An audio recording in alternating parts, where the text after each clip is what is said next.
The Subcommittee on Education and Workforce Investment will come to order. Welcome, everyone.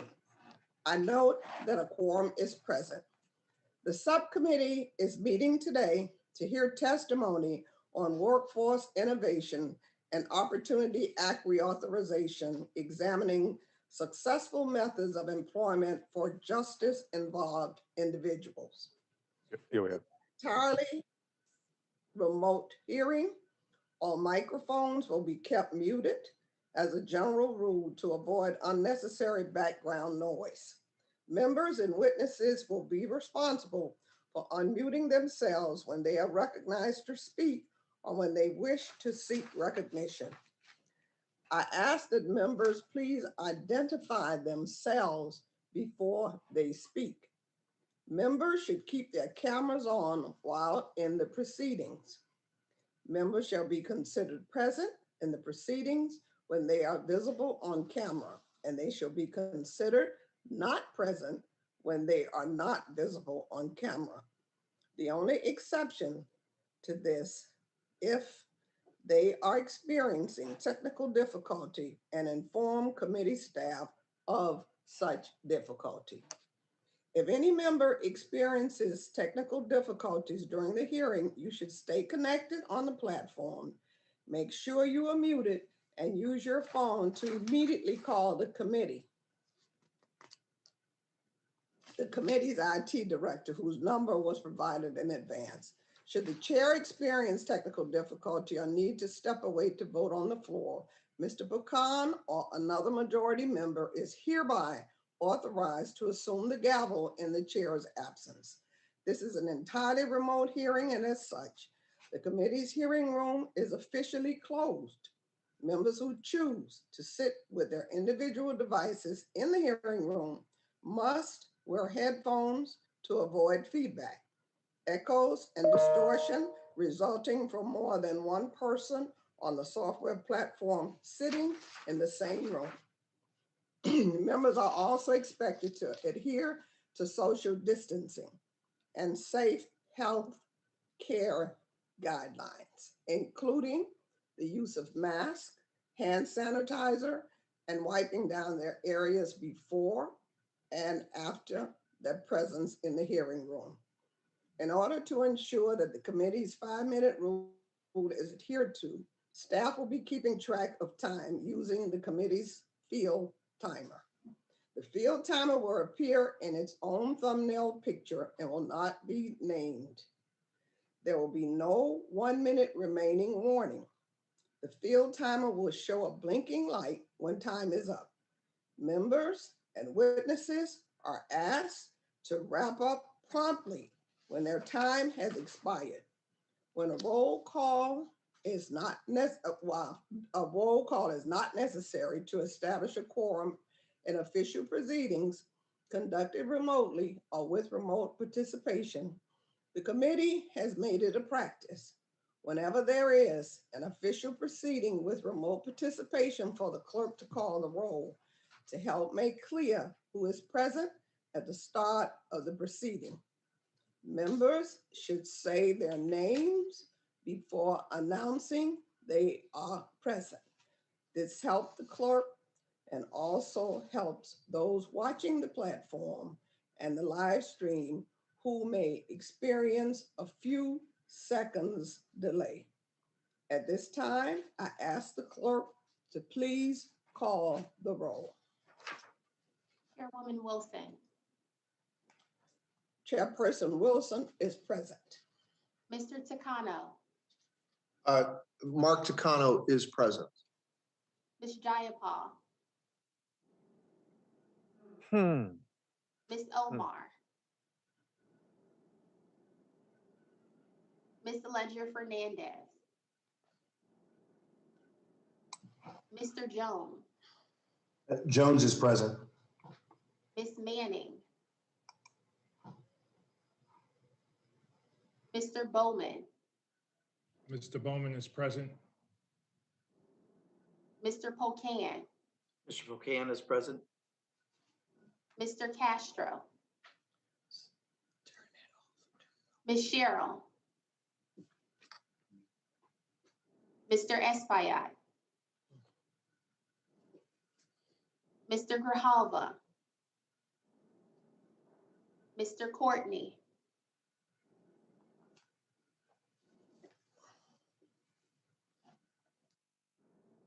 Ms. Bonamici,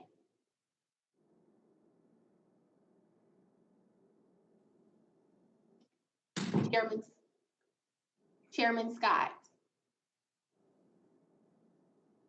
Ranking Member Dr. Murphy, Dr. Murphy is present. Mr. Grothman, Ms. Stefanik, Mr. Banks, Mr. Comer, Here. Comer's here. Mr. Fulcher, Fulcher's here. Mrs. Miller Meeks, Mr. Good, Mrs. McLean, Mrs. Harshbarger, Harshbarger's present. Mrs. Sparks, Ms. Letlow, Ranking Member Fox. Fox is here. Chairwoman Wilson, this concludes the roll call. How am I recorded? This is Representative Jayapal. Chairwoman Wilson, Mrs. Jayapal is not recorded. Jayapal is present. How am I recorded? This is Chairman Scott. Chairman Scott is not recorded. Chairman Scott's present. Thank you. Chairwoman Wilson, this concludes the roll call. Thank you. Thank you so much. Pursuant to Committee Rule 8C, opening statements are limited to the chair and the ranking member. This allows us to hear from our witnesses sooner and provides all members with adequate time to ask questions. I recognize myself now for the purpose of making an opening statement.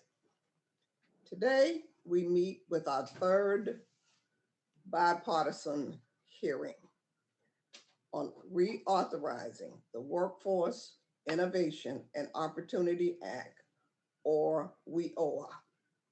This hearing will address key priorities to help people impacted by the criminal justice system re-enter their communities and obtain rewarding careers.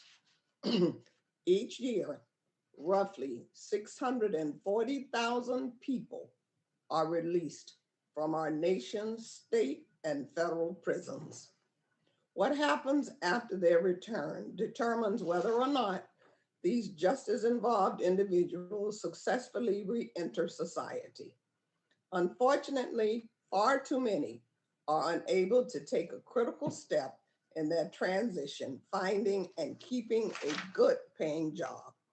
According to one study, just over half of those released from prison reported any earnings within the first year after their release.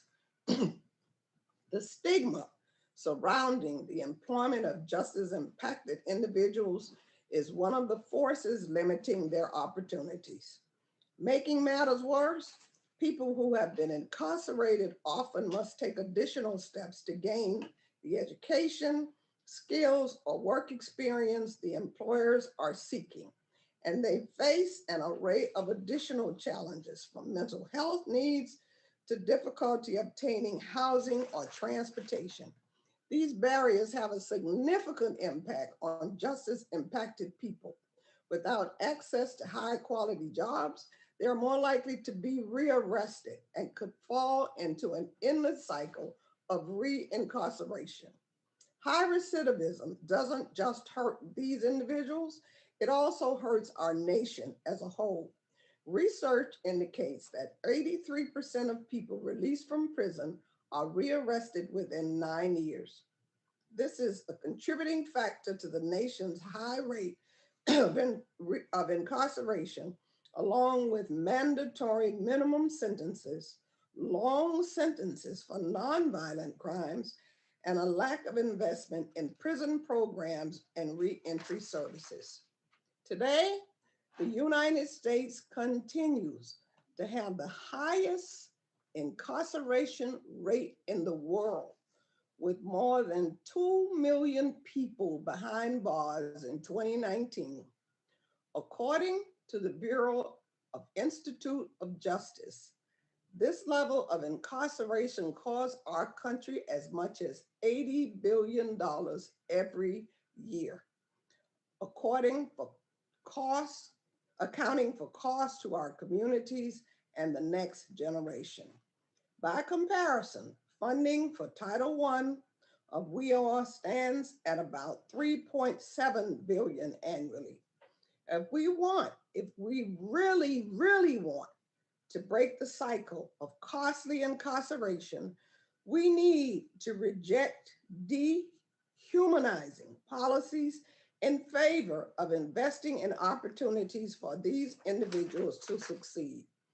To help combat recidivism, the Department of Labor currently supports the Reentry Employment Opportunities Program, or REO. This program provides community groups, faith-based organizations, and state and local agencies with grants to offer reentry employment services, including skills, training, and mentoring. These services reach thousands of people each year. Yet, we know we all could not do much more for justice-impacted individuals. In fact, WEOR has no provisions that specifically authorize reentry programs.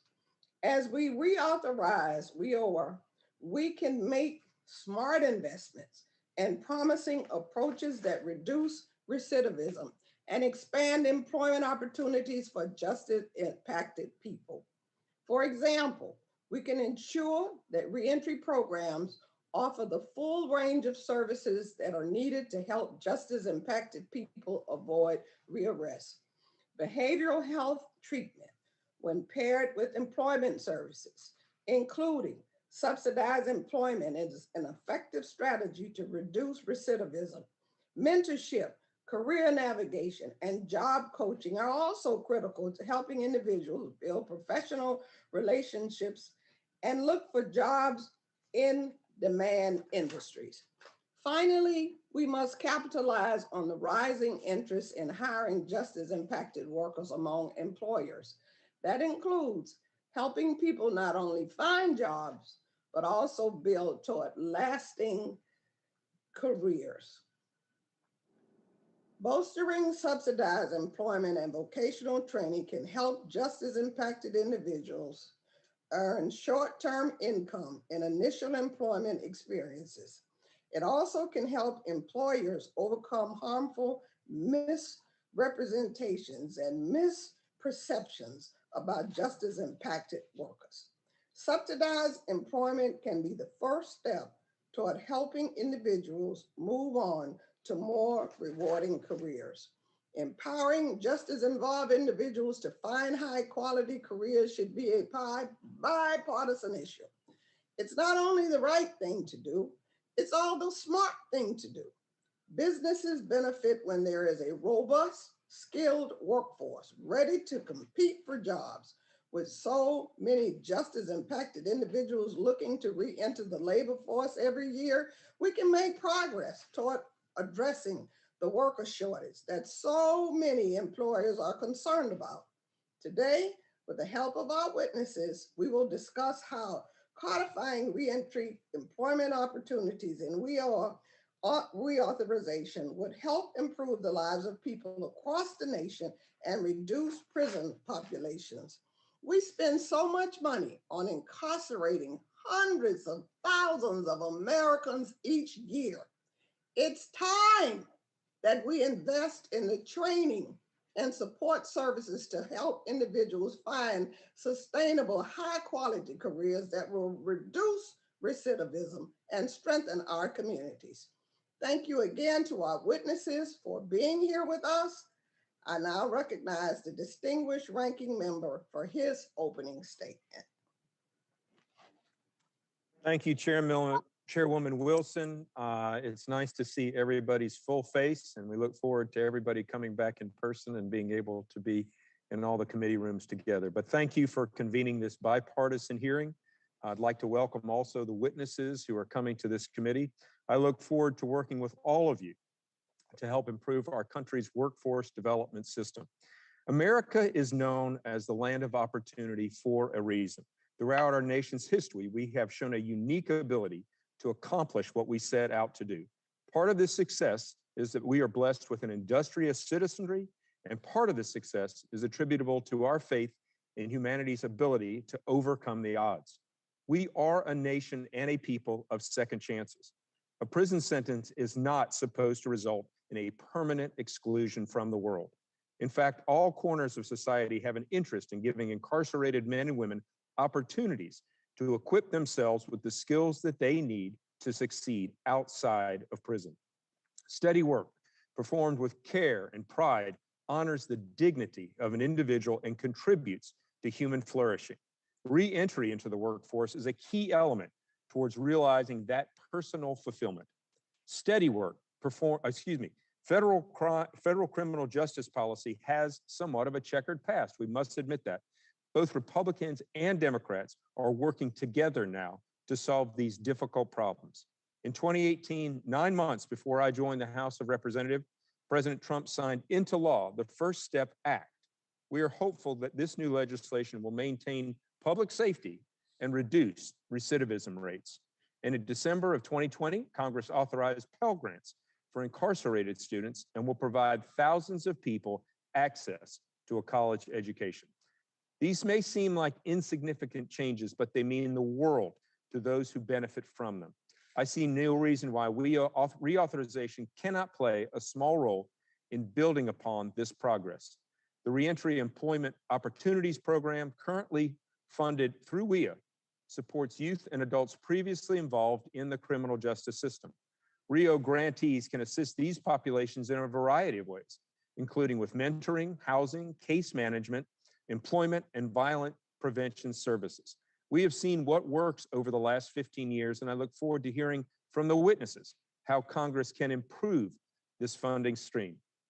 Current law allows workforce development boards to use up to 10% of their adult and dislocated worker program funding to help unemployed or inconsistently employed individuals relocate rewarding, transitioning jobs through subsidized employment.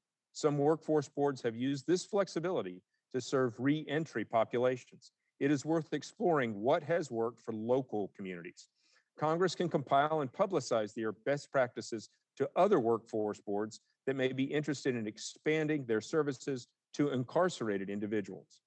Arrogance prompts us to believe that the federal government alone can support formerly incarcerated individuals. There are many local service providers, employers, community-based organizations that all play an indispensable part in transforming the lives of ex-offenders, and their challenges cannot be solved just with truckloads of money. We must leverage the experience of these too often overlooked partners during reauthorization.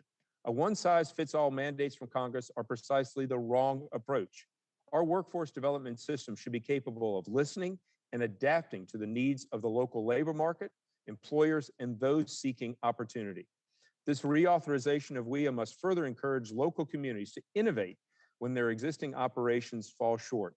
Nobody should feel threatened for trying new evidence-based ideas, and the pace of technology change demands a nimble approach to career preparation. Ensuring people have the necessary skills to find good jobs is key to sustaining a thriving middle class. As the pandemic recedes from our lives, overcoming the economic fallout is at the top of everyone's minds. Our workforce development system must do a better job of helping all individuals looking to improve their skills, especially those coming out of the penal system. I am hopeful that bipartisan reauthorization can provide justice involved individuals the workforce opportunities that they deserve. Thank you, Madam Chairman, and I yield back. Thank you, Dr. Murphy. And without objection, all other members who wish to insert written statements into the record may do so by submitting them to the committee clerk electronically in Microsoft Word format by 5:00 p.m. on June 29, 2021. I will now introduce the witnesses. Tracy Scott is the Vice President of Workforce Development for the National Urban League, where she oversees a variety of programs targeting different industries and populations, including justice-involved individuals. Welcome, Tracy Scott. George Kiesling is the founder and president of Recycle Force, an electronics recycling social enterprise in Indianapolis that employs and provides other support to justice-involved individuals. Welcome. Pamela Lattimore is the Senior Director of Research Development in the Division for Applied Justice Research at RTI International, where she leads research focused on understanding crime and related problems.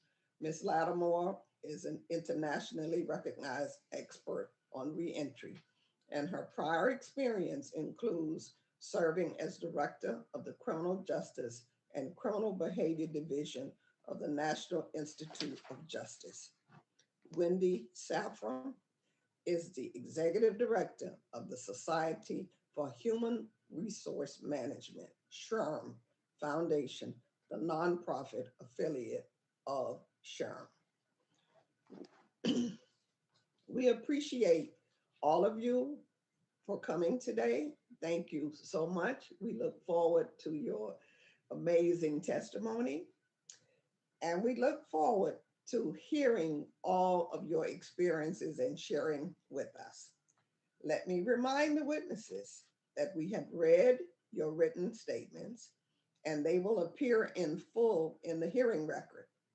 Pursuant to Committee Rule 8D and committee practice, each of you is asked to limit your oral presentation to a 5-minute summary of your written statement.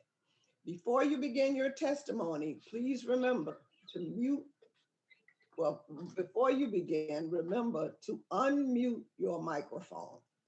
During your testimony, staff will be keeping track of time, and a light will blink when time is up. Please be attentive to the time. Wrap up when your time is over and re-mute your microphone. If any of you experience technical difficulties during your testimony or later in the hearing, you should stay connected on the platform. Make sure you are muted and use your phone to immediately call the committee's IT director, whose number was provided to you in advance. We will let all of the witnesses make their presentations before we move to member questions. When answering a question, please remember to unmute your microphone. The witnesses are aware of their responsibility to provide accurate information to the subcommittee, and therefore we will proceed with their testimony. I will first recognize Mr. Scott. Welcome, Mr. Scott. Ms. Scott.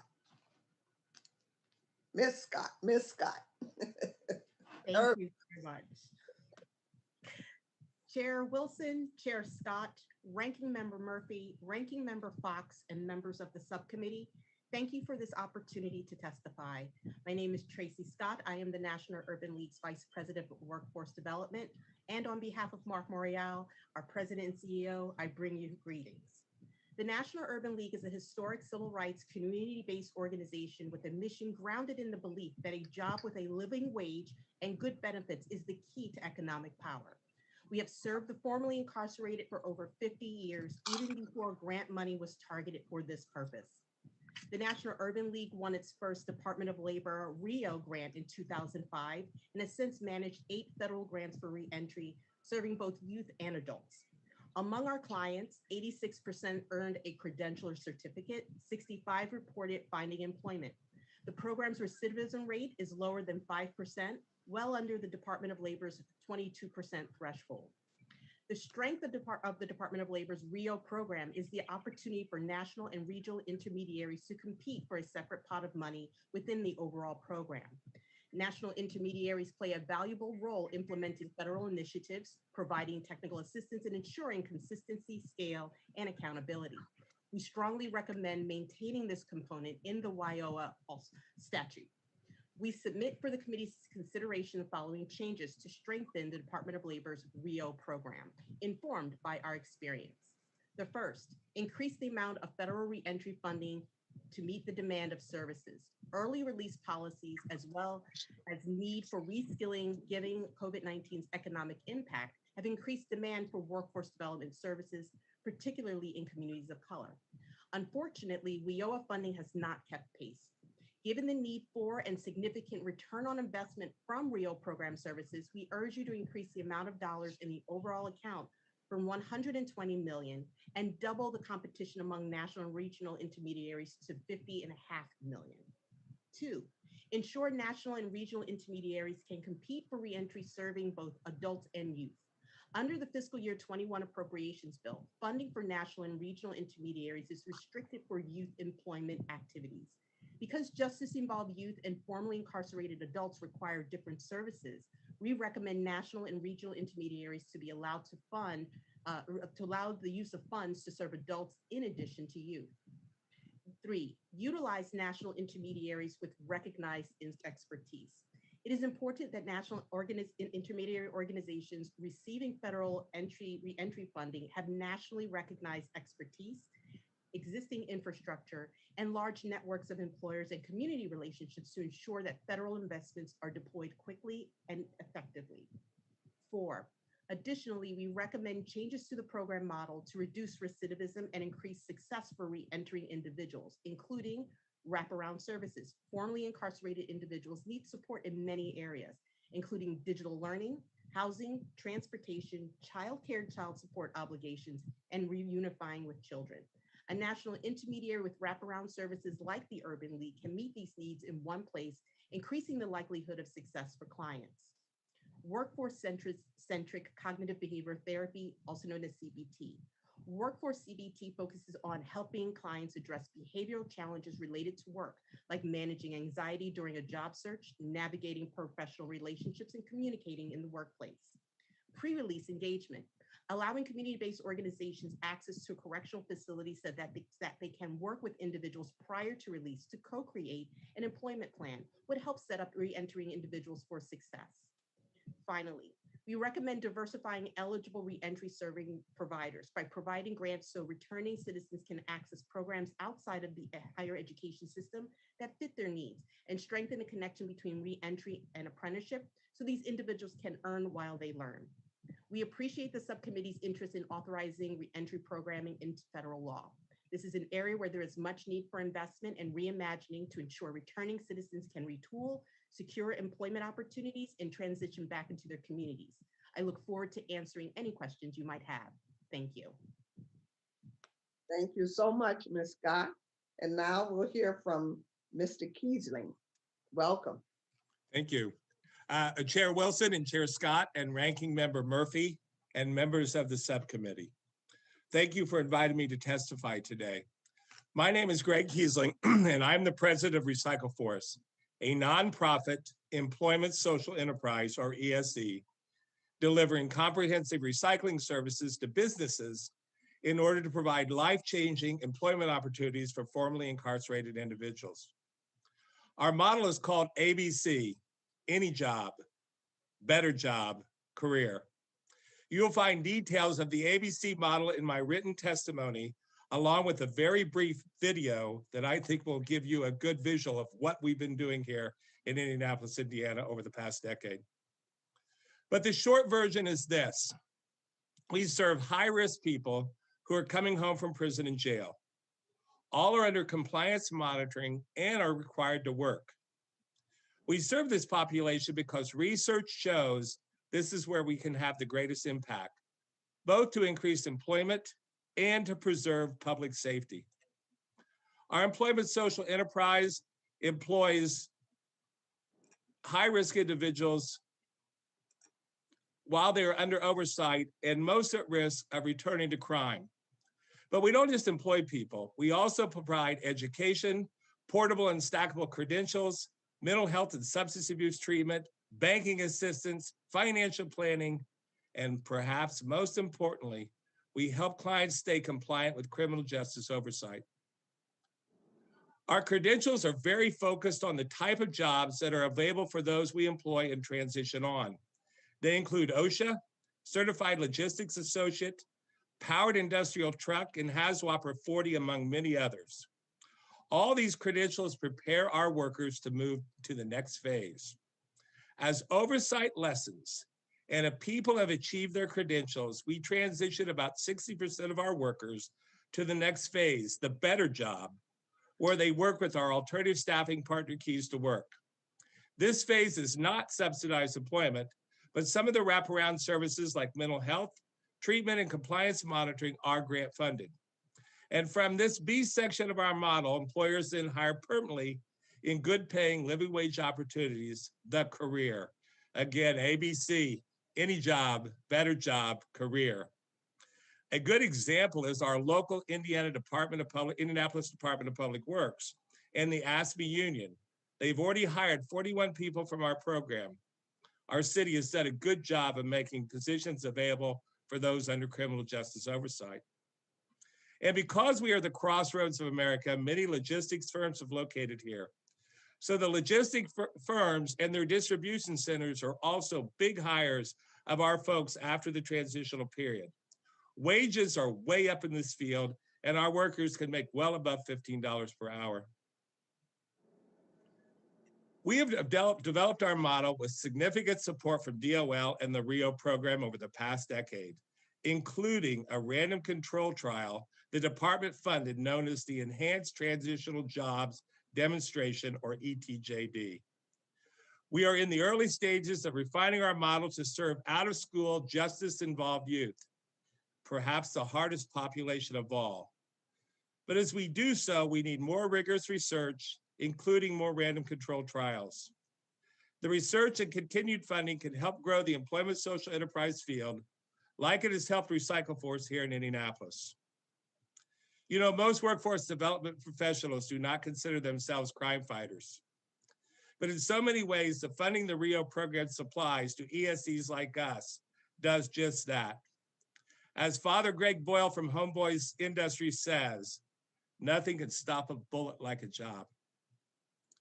The people we serve deserve their second chance. We think our model does that and also helps preserve public safety. When you watch our video, which I encourage you to do, you will meet some of the people who we have helped. People like Rob, Andrew, and Amanda, all who are moving forward from their past mistakes. I urge all of you to move forward with continued funding for the RIO program and to support US DOL and ETA and this important project by making certain we continue to have available random control trials and research. Thank you very much. Thank you. Thank you so much, Mr. Keesling. And now we'll hear from Ms. Lattimore. Welcome. Thank you. Chair Scott, Chair Wilson, Ranking Member Fox, Ranking Member Murphy, and members of the subcommittee. Thank you for inviting me to testify today.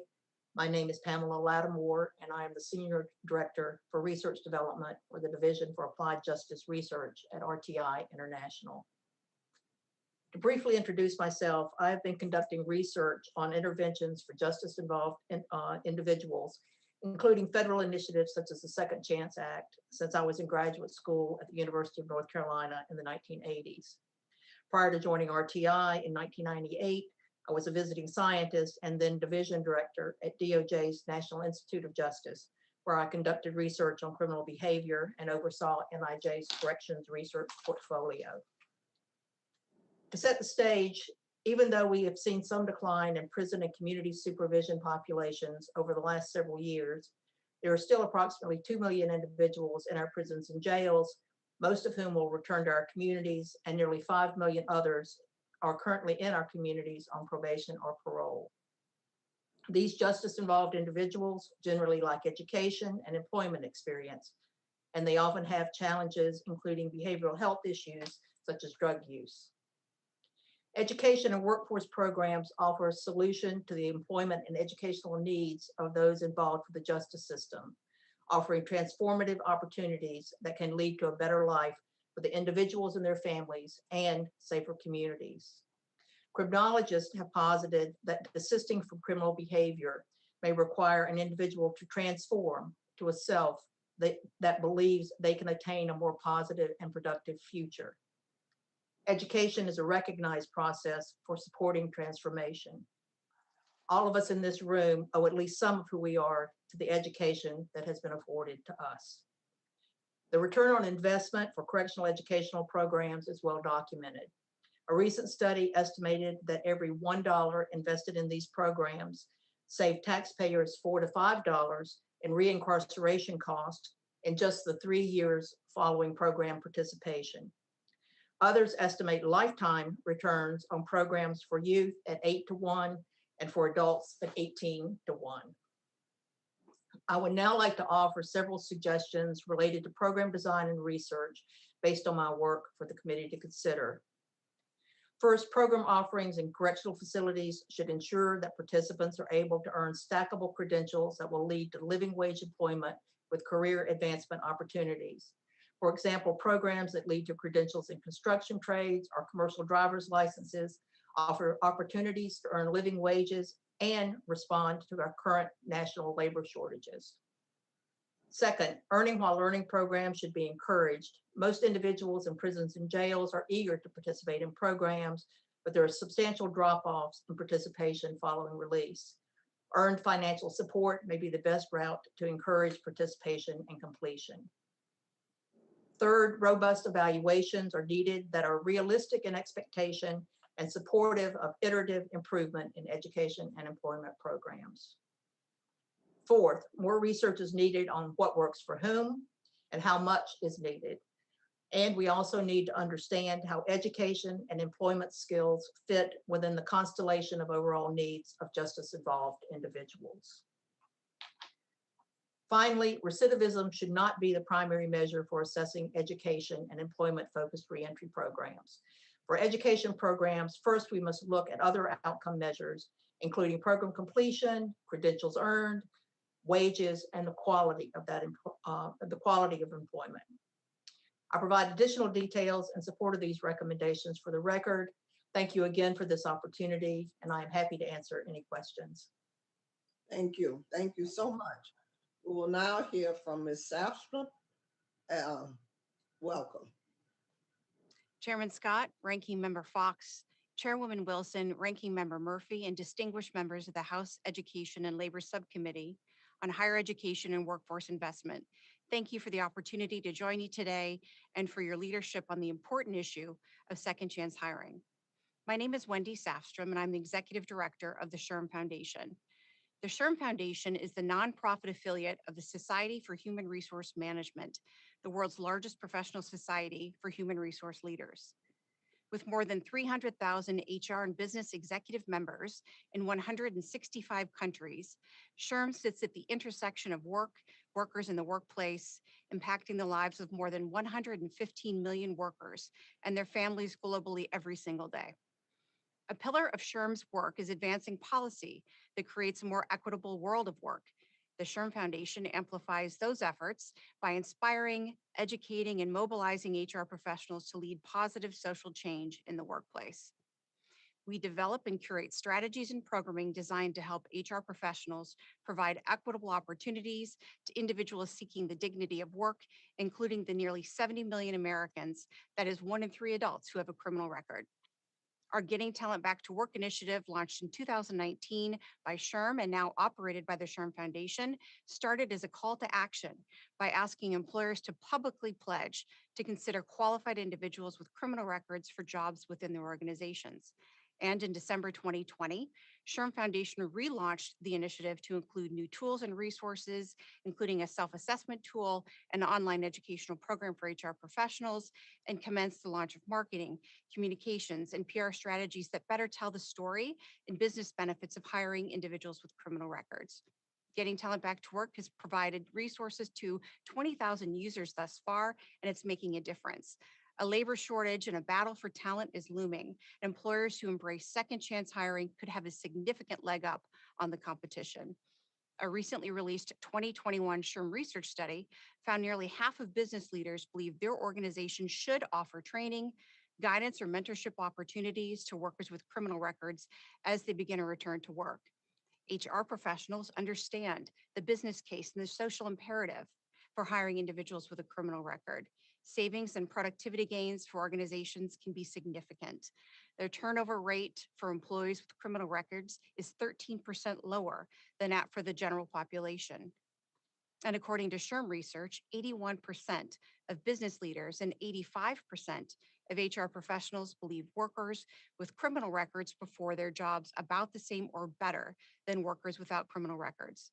Second chance hiring can be a key component of an organization's DE&I strategy. In the US alone, the burden of incarceration is borne disproportionately by Black and Hispanic Americans. When companies do not include hiring people with criminal records in their organizations, it has an inordinate effect on those applicants, who we have found are likely to have different abilities, different education levels, and economic statuses, making it even more challenging to build a diverse team. HR professionals recognize that diverse teams result in more innovation, faster problem solving, better engagement, and increased financial performance. And a study in 2019 found that companies that led in ethnic and cultural diversity had 36% more profitability than companies without such diversity. Profitable businesses support the livelihoods of the individuals and the communities in which they work and live. The SHRM Foundation is beginning to lead the activation of our Getting Talent Back to Work initiative, leveraging the commitments of employers and HR professionals who've been inspired and educated through our programming. Planning is underway to implement a place-based employment ecosystem, a pilot program in Charlotte, North Carolina. SHRM Foundation will partner with the Center for Community Transitions, a nonprofit organization founded to help strengthen the community and reduce recidivism by providing people with criminal records and their families the tools and resources they need to rebuild their lives. Through this pilot, and by establishing and working with partners from state and local workforce development agencies, employers and HR professionals, and community-based organizations, will test a frame their work that can be evaluated and scaled pending efficacy and outcomes. And as you consider reauthorizing the Workforce Innovation and Opportunity Act, I offer 3 recommendations. First, evaluate all program providers or grant recipients based on employment, earnings, and recidivism reduction. Intervention strategies that have demonstrated promise, such as subsidized or transitional employment, should be prioritized. Second, ensure there's a close relationship between reentry, employment opportunities, supported programs, and employers by requiring individuals responsible for candidate recruitment and initial assessment to be partners in any REO-funded grant making. And third, I encourage Congress to consider making the work opportunity tax credit permanent to allow employers to fully incorporate it into their hiring strategies and to increase the promotion of the tax credit throughout the workforce development system. Thank you for your time today, and I look forward to answering your questions. Thank you. Under Committee Rule 9A, we will now question witnesses under the 5-minute rule. I will be recognizing subcommittee members in seniority order. Again, to ensure that the members' 5-minute rule is adhered to, staff will be keeping track of time, and the timer will show a blinking light when time has expired. Please be attentive to the time. Wrap up when your time is over and re-mute your microphone. As chair, I now recognize myself for 5 minutes. My life's work has been centered around Black men and boys. Ms. Safstrom, in your testimony, you note that 1 in 3 Black men have a felony record compared with just 8% of the general US adult population. Regardless of criminal record, Black men are less likely than white applicants to receive a call back from employers to begin with. Tell me, how can we address employer biases towards this population who may face the dual challenge of overcoming stigma associated with their race and their criminal justice involvement? Exactly what the work and the mission of the SHRM Foundation is all about in this regard as it relates to our Getting Talent Back to Work initiative. I think it comes from making sure that our HR professionals are informed and educated, that they understand the challenges and the barriers that individuals face and the cycle often of poverty and struggle that they have within their communities, and how employment directly relates to helping to break that cycle. I think that now more so than ever before, identifying and hiring and retaining top talent with different perspectives, different skill sets, different viewpoints will make businesses even more successful. And as HR professionals contribute to the overall business success of their organizations, they're going to have to start thinking differently, looking at different populations, leading with empathy, asking informed questions and informing themselves. And that's a huge, huge priority for SHRM and the SHRM Foundation. It starts with inspiring inspiring HR professionals to think differently, to act differently, and then providing them the tools and the resources that they need to educate themselves so that they're making informed decisions and recommendations when it comes to identifying sources of talent. Thank you so much. Ms. Scott, congratulations on the Urban Leagues Reentry Program. What does you have partial funding from the Department of Education, the Department of Labor. What does the evidence tell us about return on investment of reentry employment programs as far as your experience? Thank you for that question, Representative. So while I am not an economist, but I do read economists, I know that if incarceration costs the American people $258,000 per crime. And in addition, that's $96,000 per incarceration cost. It's cost the economy $56 to $57 billion that's lost because of incarceration. By an investment of just $10,000 to $15,000 a year per participant, we actually end up saving the economy money and saving our communities money while keeping it safer and saving costs on public safety. Tell us about the wraparound supportive services that you have as a part of your program. Thank you so much for this question. Yes. So for wraparound service, first we need to appreciate the struggles that reentry adults and youth face. Many of them exit with health concerns. Many of them exit without any professional, personal supports. Many do not have any financial standing alone. When they leave incarceration, they are given a bus pass and whatever financial resources are on their person. And yet they are expected to find housing, to find employment within a set date based on whatever their conditions of parole or probation are. Wraparound services in multi-service organizations are crucial in helping those individuals to not recidivate, being able to connect individuals to public housing or housing opportunities, to be able to connect them with healthcare opportunities, but then also provide education and skill development courses so that they may be able to develop the skills, employment informed skills that are necessary for their local market itself. And then also those programs that do provide an earn and learn, such as apprenticeships, allow them or ease the financial burden of trying to find a livable wage while finding all of these other resources so that they can focus in on reintegrating into society, giving back the way they want to give back, and becoming whole people in their whole communities again. Thank you so much.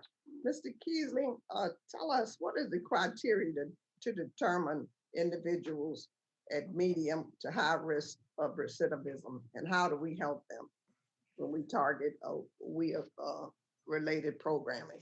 Very quickly. Okay, thank you. The IRAS, we have a test here today called the IRAS that measures risk assessment and return to crime. So those that are deemed high risk are then referred to us by criminal justice oversight, parole, probation, correction, and they immediately get a job when they start. Thank you so much. Thank you. And now we will go to questions from the members of the committee. The first person who will be asking questions today is Representative Comer. Representative Comer. Thank you, Madam Chair. My first question is, Ms. Sastrom, relationships with employers must be prioritized when getting vulnerable individuals back into the workforce. I've seen a success story firsthand in my district in Kentucky. A reentry program developed by a detention facility in McCracken County, and that's Paducah, Kentucky, worked with regional employers and the local community college to prioritize an educational curriculum paired with skills development needed by local employers. They've been recognized by the Department of Labor and the Delta Regional Authority for their efforts as the economy reopens. What must be done to mirror this success and bring employers to the table in reentry efforts, especially as we consider WIOA reauthorization? I think an amplification of what you just described has to be shared. Again, part of the mission and the work of the foundation is really to share with all employers, large, medium, and small employers, how other employers in other communities are engaging and actually making it work, that they are formulating partnerships with community-based organizations, workforce development agencies, and have shared outcomes in terms of intending to employ those that they are serving in their local communities. And part of what we're doing in this pilot that we're crafting in Charlotte is exactly that. We're working with each of the organizations within the city of Charlotte we know have a vested interest and are critical stakeholders in ultimately employing this particular population. Once we've learned what went well, where we could improve, our goal is to amplify those outcomes, make any adjustments, and then pilot and then scale those pilot outcomes to other communities and other cities.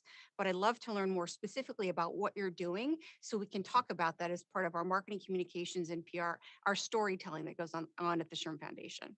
Great, be happy to share that with Terrific. you more in detail. My last question, Dr. Lattimore, can you give us some insight on what shortcomings past reentry programs have experienced and what pitfalls should future programs avoid in order to support successful reentry and effectively use taxpayer dollars? Yes, thank you, Representative. I'm happy to address that. I think that and I appreciated Ms. Scott's reference to wraparound services. I think that we all know that many of the individuals who are justice involved have a whole range of needs across, mental health, substance abuse, and they come out of prison or jail with little skills and are faced with trying to get their lives back together without any support. And it's really critical, I think, for us to be able to provide that support and help them overcome the challenges. So I think one of the problems, as I note in my written remarks, is that oftentimes grant programs, I believe it's my experience, are just too short to effectively develop, implement, refine a program, and at the same time conduct a rigorous evaluation to assess what the outcomes of that program is. Providing wraparound services, identifying all the providers and those kinds of things, as other panelists who are actively engaged in doing that, is hard work and challenging work. And so making sure that there's adequate time and adequate funding to support these wraparound services, I think is critical. And so many, I'm more familiar with the programs that are funded by the Justice Department, the Bureau of Justice Assistance. And so many of those grants are 2 years, sometimes 3 years. And that is just not an adequate amount of time to tackle a really complicated and complex problem. Well, great. Hopefully we can have more success stories with this moving forward. The biggest problem in America right now from an economic standpoint is the shortage of workers. And there's never been a better opportunity now to get people back into society, back into the workforce, to get people out of poverty and into the workforce than now. So this is a great opportunity. Hopefully we can work together in a bipartisan way. Thank you, Madam Chair, and I yield back. Thank you. Thank you so much, Representative Comer. I really appreciate your remarks. I mean, it's just a breath of fresh air to hear you say what you just said. Thank you so much. And now, Mr. Takano of California. Thank you. Thank you, Madam Chair. As you stated, Madam Chair, the United States spends at least $80 billion annually on incarceration, far more than the roughly $4 billion that WIOA Title I workforce development programs expend. Yet an increased investment in employment services for justice-involved individuals may be cost-effective to the extent it contributes to lower recidivism and reduced spending by the criminal justice system. Ms. Scott, you wrote in your testimony that if 100 formerly incarcerated individuals are given employment, they would contribute $1.9 million in income taxes. Your testimony recommends increased funding for reentry programs as a part of a WIOA reauthorization. What would be the impact of this increased spending? Oh, thank you very much, Representative Takano, for that question. I am not prepared to give that information because I'm not an economist. However, the National Urban League is prepared to respond to you with more qualified response. Well, thank you. Thank you. Can you tell me why is engaging with justice-involved individuals pre-release important to helping them secure employment upon release? Absolutely. Thank you so very much for that question. As I mentioned a little bit a while ago, that individuals, when they are released, are only given transportation off the premises and whatever resources they have on their person or whatever they had beforehand.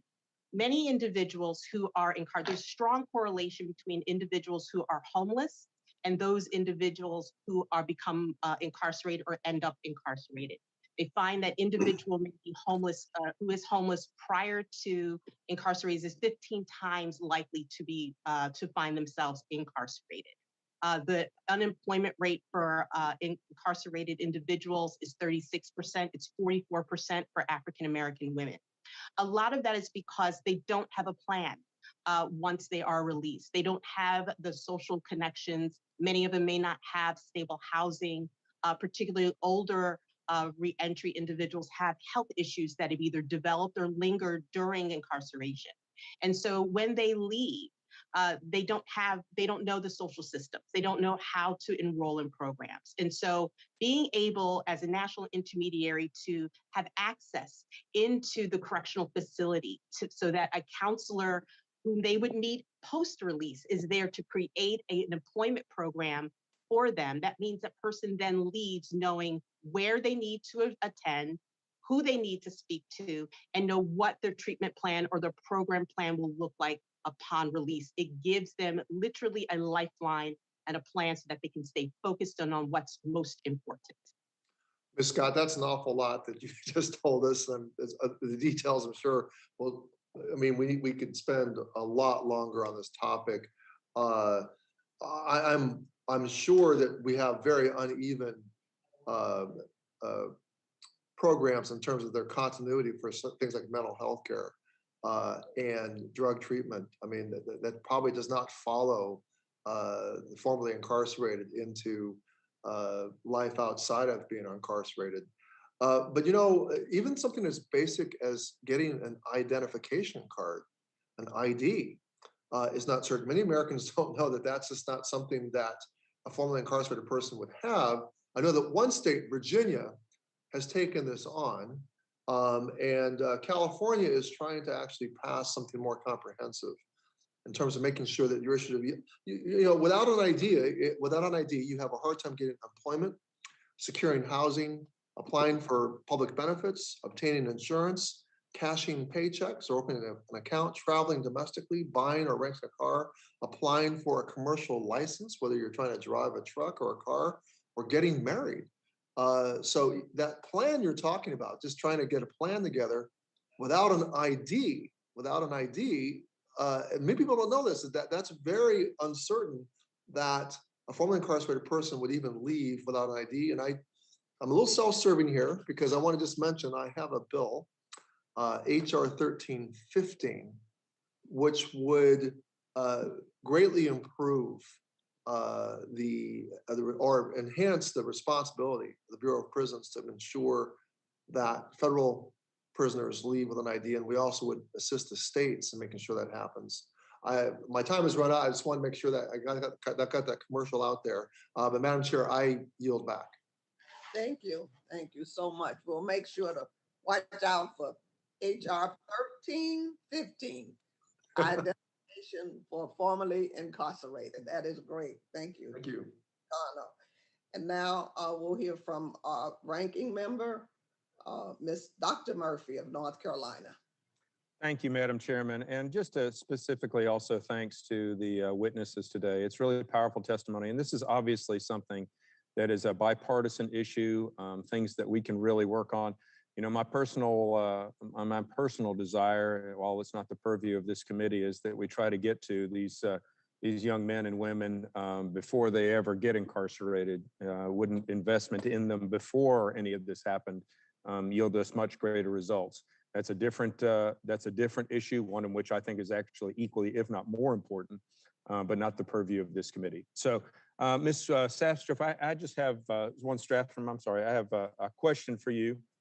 An important component of WIA was the expansion of pay for performance opportunities in workforce development.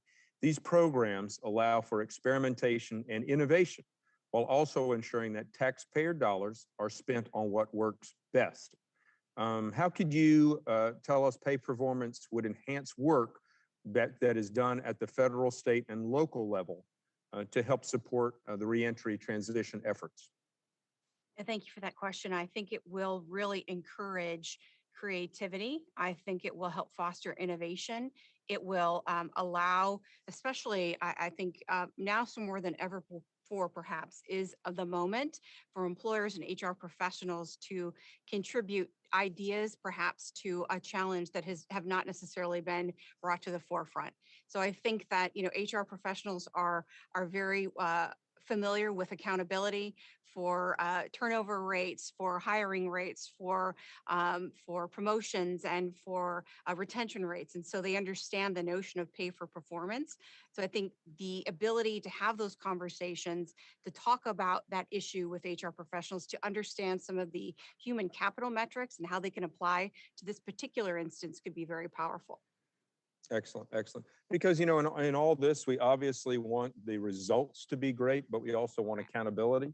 We don't want there to be just pouring money into an empty bucket. We have to have accountability of what programs work, don't work, and be nimble in moving them. So thank you for those comments.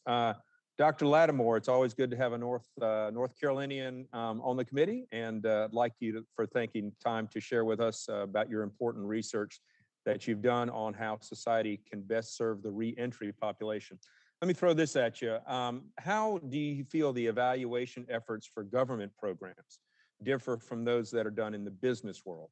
Are there lessons that can be learned from these differences? Can government learn from business, and can business learn from government?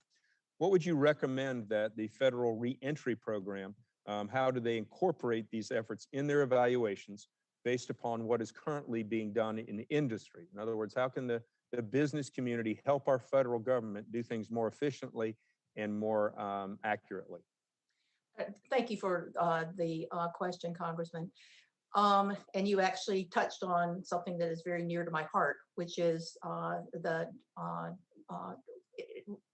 I think the primary difference is the extent to which private businesses engage in performance measurement.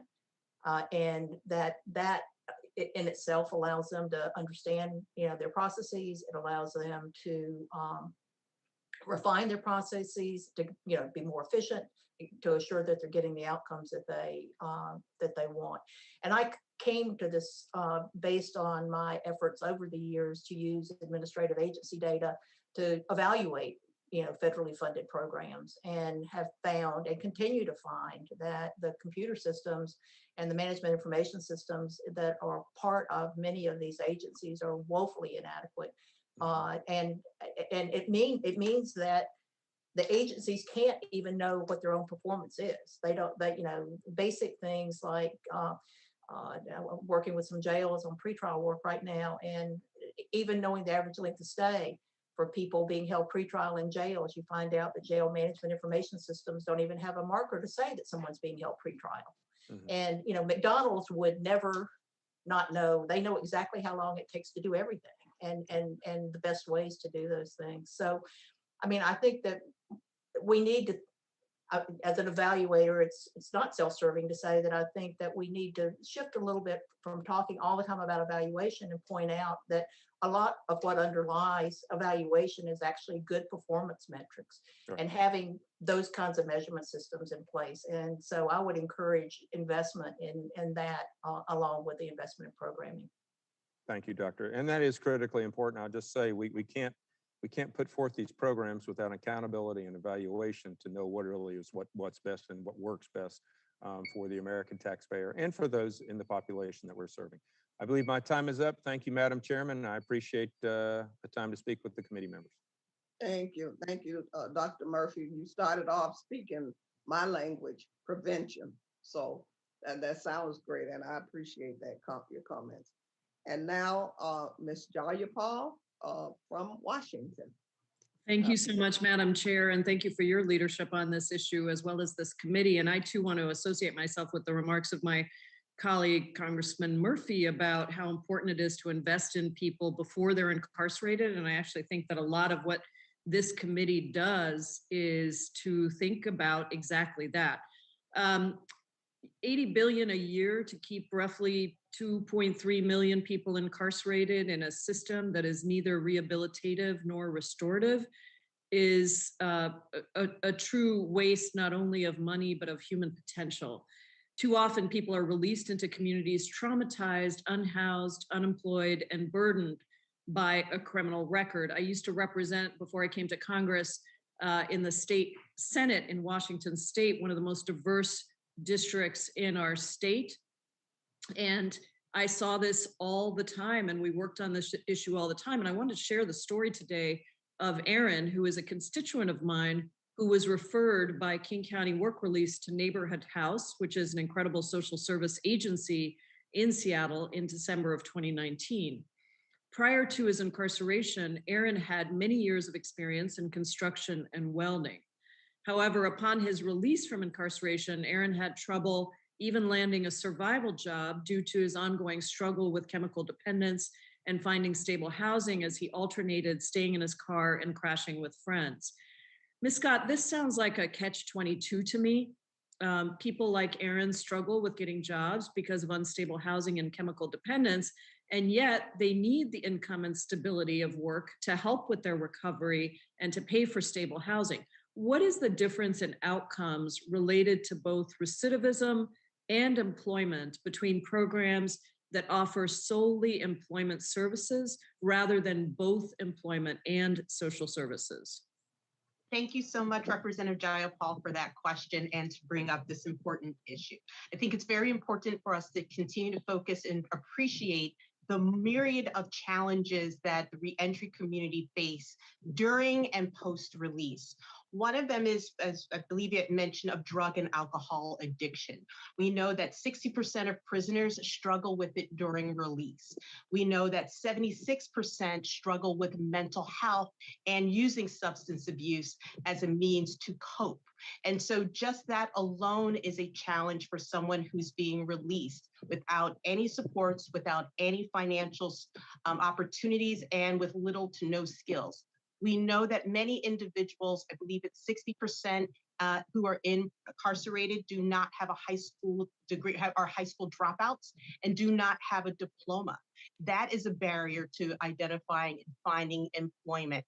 Without having access to multi-service, strong non-for-profits, such as the National Urban League and Neighborhood Works, an individual is left alone to try to braid together what they need to go and find and sign up for healthcare, to find an adult basic education program, to sign up for a drug cessation or recovery program. And instead, having one place where they can go, having a counselor on a case with a case management structure makes a huge difference in helping them to stay focused on what they need and having supports to overcome the many barriers that they actually have and present with. Thank you, Ms. Scott. In fact, Aaron did get that support, and he was able to end his chemical dependency, accept a job with a local manufacturing company, and access housing assistance. But he still is working to get certification so he can find work in his area of expertise and with higher wages. So let's just say Aaron finally gets his certification and his ideal job. Mr. Kiesling, what are some of the lasting barriers to employment for people like Aaron? Well, I think for many employers, they have background checks that look at the felony background. And so while we're doing a much, much better job after the pandemic and the labor shortage where employers are beginning to look at their restrictions, it still is there. And we've launched an expungement process here, but it takes 5 to 8 years before you're eligible for expungement. So during that period of time, employers are using the felony background as a reason to profile people out. So it is really a major, major problem.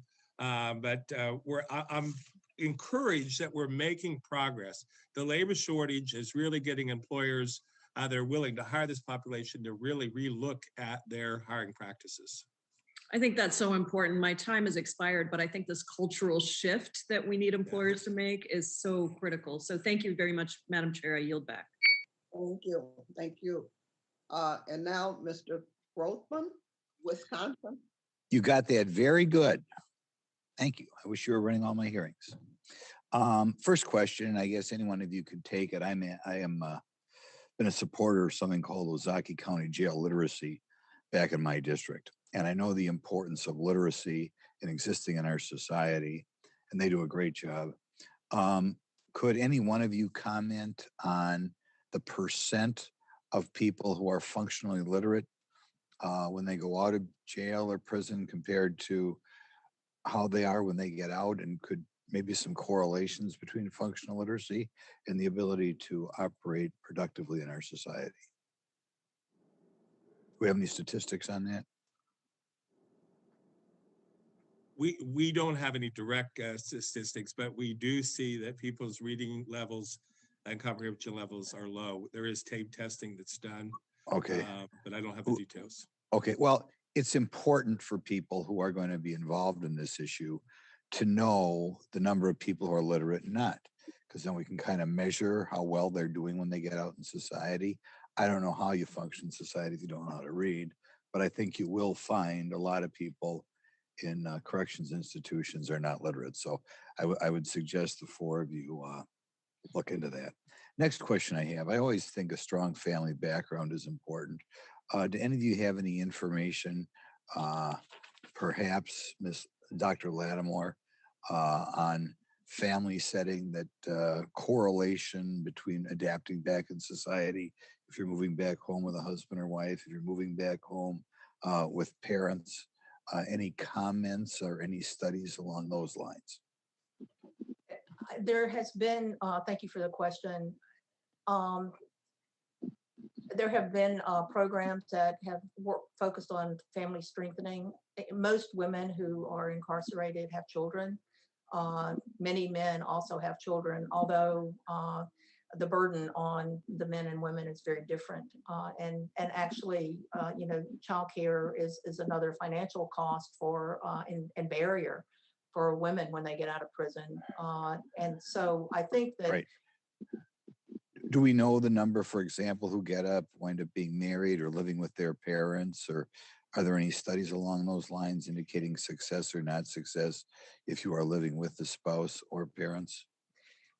I would have to get back to you on that. There have been some studies that have been done on that.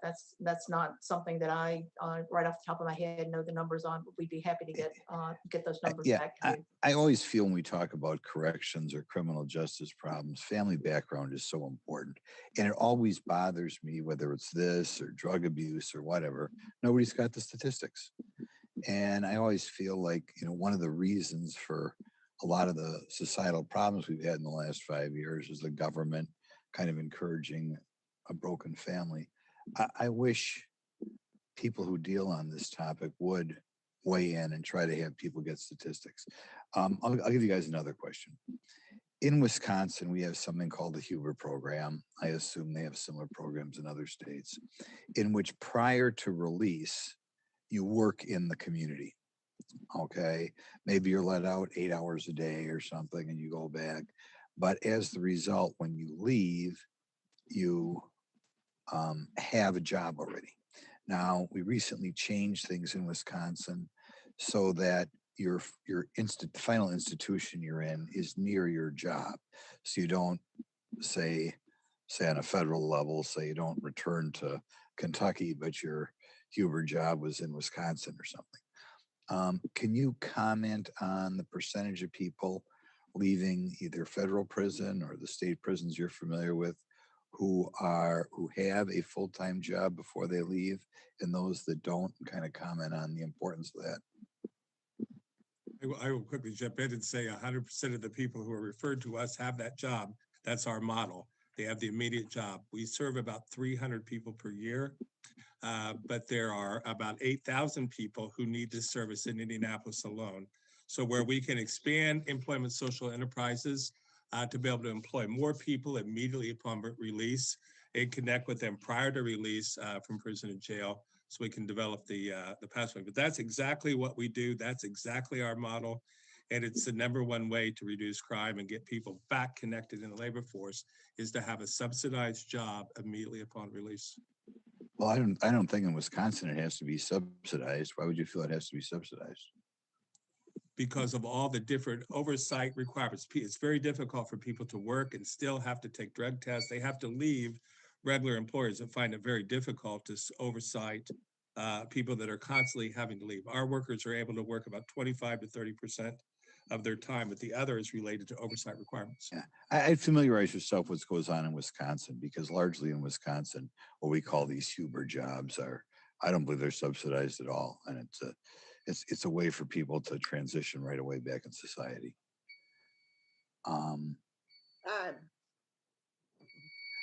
Thank you for giving me another 30 seconds. I appreciate it. Don't say I never was kind to No, you. I know. I owe you. Yeah. Okay, thanks. Thank you. And now we'll hear from Ms. Edgar Fernandez, New Mexico. Thank you, Madam Chair. And thank you for holding this, because I think what we're looking for is ways in which the federal government and through the use of ROA can actually support incarcerated individuals so that indeed they're able to reunite with their families and be part of strong families, but that sometimes there's some extra help that is needed, and which, as our Representative Jayapal pointed out, would save money in the end. So I want to focus a bit on women who are involved with the justice system and the distinct challenges that they might have, including employment. Ms. Scott, you touched a bit on that. And also in your testimony, you said that oftentimes mothers must engage with family court and child protective services to reunify with the children, and that homelessness is higher for formerly incarcerated women, especially women of color, than formerly incarcerated men. And then we know that many of the jobs that are available to the most justice-involved individuals, construction, have not traditionally employed significant numbers of women. So Ms.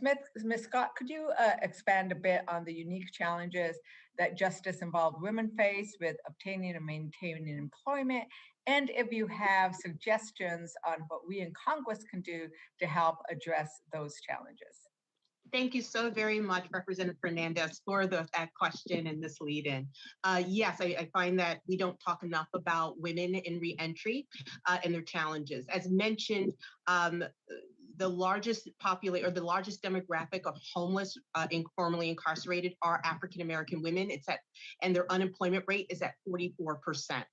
A lot of that is because their primary focus is on family reunification. And so for many mothers coming out or returning to community, they have to engage with family court. They have to engage with child protective services. So one of the challenges that can happen if an individual chooses to find employment, going to courts, adhering to visitation scheduling, regular drug testing in order to be with your own children do not always complement scheduling at work. The second component is that if you are homeless and you are a mother and you have children, you are actually put to the front of the line for affordable housing. However, so that is a unintended motivation for mothers to focus more on regaining their children, because that will lead to stable housing, prioritizing that process over looking for work. We also should mention the overwhelming number of returning women have domestic violence as a history. And so without really addressing that component, that can become problematic in the workplace if it is not treated. It can manifest itself such as conflict in the workplace. And that's why we recommend cognitive behavioral therapy. And then of course, childcare and many women, more women, particularly African-American women, engage in apprenticeships than men do. However, some of those jobs do not operate during regularly scheduled jobs. And therefore, regularly scheduled childcare isn't always available for a mother who's working the third shift.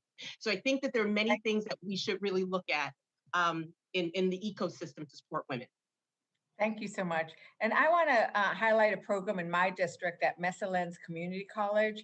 And when I met with them, they noted that 1/3 of their students are incarcerated students from their correctional facility nearby. And they said that they're some of their best students.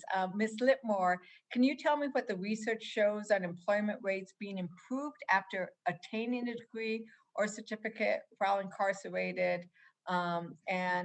You know, what we need to be doing to assist in making sure those community colleges build on that education and connect people with jobs after release. Yes, thank you for that question. I'm very happy to hear that you've got a really active community college-based program for the individuals in your district. I think where that doesn't happen, where you don't get that coordination, is a missed opportunity. Particularly if those programs can be continued after individuals are released from prison or jail. And I mean, the evidence suggests that individuals with education that actually obtained education during incarceration generally do come out and perform better than others. I would like to quickly too also point out that it's been the experience from our research, this relates to your previous question, that women also come out of prison with many fewer family supports and support of positive peers than men do. And so the women, in addition to all of the challenges that you mentioned before, are facing these additional burdens. They have additional problems, and they're not getting anywhere near the support that men get when they were released from prison. Thank you for your answer, and my time has expired. I yield back, Madam Chair. Thank you. Thank you very much. And now Representative Fulcher from Idaho.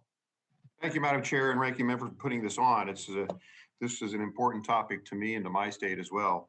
We have a very large demographic where there's been needs for employment for a long time. Dairy segment, large dairies, ag sector and whatnot, even long before the current immigration crisis. We have been looking at ways to try to improve the percentage of employees that we might have available through incarcerated channels and whatnot. But with that, a question for Mr. Kiesling to start. My state also is in a unique situation because there's been this nationwide wave of marijuana legalization, and virtually every state that surrounds Idaho has legalized marijuana, mostly recreational, with the exception of Wyoming. And we've seen this very significant surge in incarcerations as a result of that. Have you seen that? Does that track in other areas from your perspective? Well, certainly in Indiana, we may have a similar where we're surrounded by states where there's legalized marijuana, but all the people that come out of prison are prohibited their randomly drug test on a regular basis. So what we see happening are these cannabinoid knockoffs that can pass the drug test. So people are moving into the the knockoff drugs, also opioids, methamphetamine, cocaine. That has become the most common drug use that we see are the type of drugs that can't be picked up on standard drug tests. And so it's a really big issue. We're a zero tolerance state in Indiana. so that you cannot drink or do any drugs whatsoever. If you test positive, it's a good chance you're going to get violated and sent back to prison.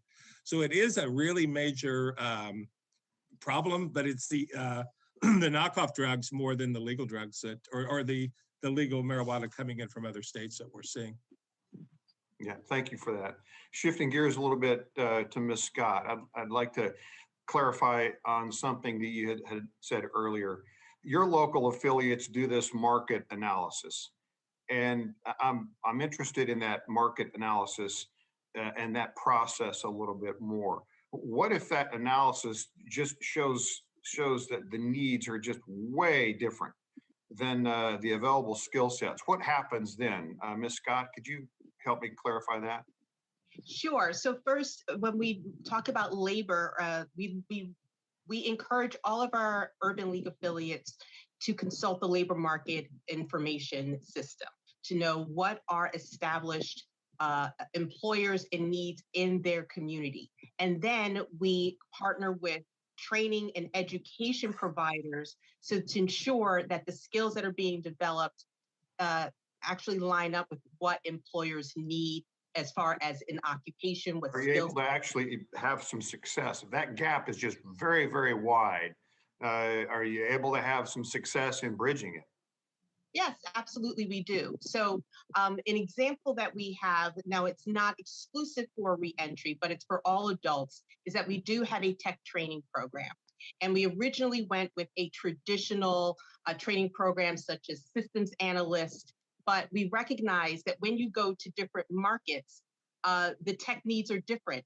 If you go into Seattle, it's coding is what they need. If you go to the Midwest, it's project management is what they need. And the thing is that that's what's very important when you do have education and skill development programs, for that there's a strong connection between what employers need, what the market needs, and what the market demands, and then connecting individuals. As mentioned earlier, there may be some individuals who may have some skill gaps. That is where multi-service organizations can help bridge that. So if somebody has low literacy, then we connect them to an adult basic education literacy program. Great. Thank you for that. I'm sorry to move so quickly, but I just have just a little bit left. A quick question for Ms. Safstrom, please.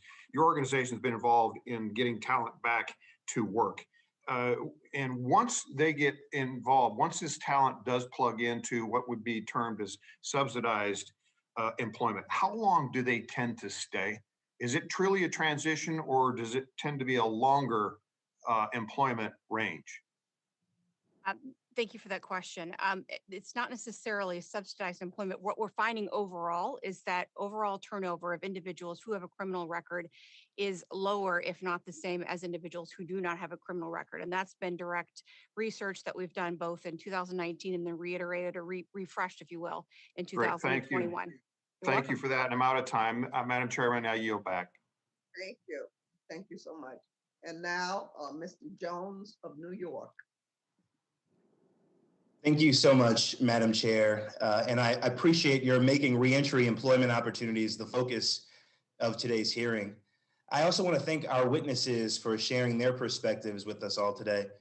As you know, the United States incarcerates more people than any other country in the world at great cost to our society. According to one study, our country spends $80 billion a year on incarceration and up to $1 trillion in collateral costs to communities and to families annually. Unfortunately, we only spend a fraction of that on workforce development programs that help people gain the skills they need to obtain good paying, long-term jobs. A decade ago, when I worked at the Department of Justice in the Office of Legal Policy, we studied how to reduce recidivism and improve reentry for people leaving federal incarcerated settings. Gainful employment was at the top of the list when it came to the factors that reduce an individual's likelihood to commit crimes in the future. Stable employment helps people live with dignity, provide for their families, contribute to society, and ultimately stay out of prison. As we consider reauthorization of the Workforce Innovation and Opportunity Act, it is critical that we include a permanent program to help formerly incarcerated people return to the workforce. Ms. Lattimore, youth and young adults who are involved with the criminal justice system face some unique challenges. In fact, no other age demographic is more vulnerable to being rearrested than those individuals under the age of 25. What approaches to reentry have shown the most success with this population? Thank you very much for the question, Representative. I think we come back to the same point that we've been talking about today, an opportunity to get education that leads to a living wage, an opportunity for career advancement, an opportunity to initiate a process by which an individual can actually believe. Many of our youth who are involved in the criminal justice system come from circumstances where they've never been afforded the opportunity to get a good education. They don't have good examples of that. So, programs that provide peer support and mentoring as part of a wraparound service, education and employment skills development programs, I think are the things that we need to look at when we look at our youth. And how can we improve the public workforce system to ensure that DOL-funded programs advance projects that link supportive housing, peer advocacy and support, and employment and education programs for justice-involved youth and young adults? Yeah, thank you for that question as well. And I have primarily studied these issues from the Justice Department side, from the criminal justice system perspective.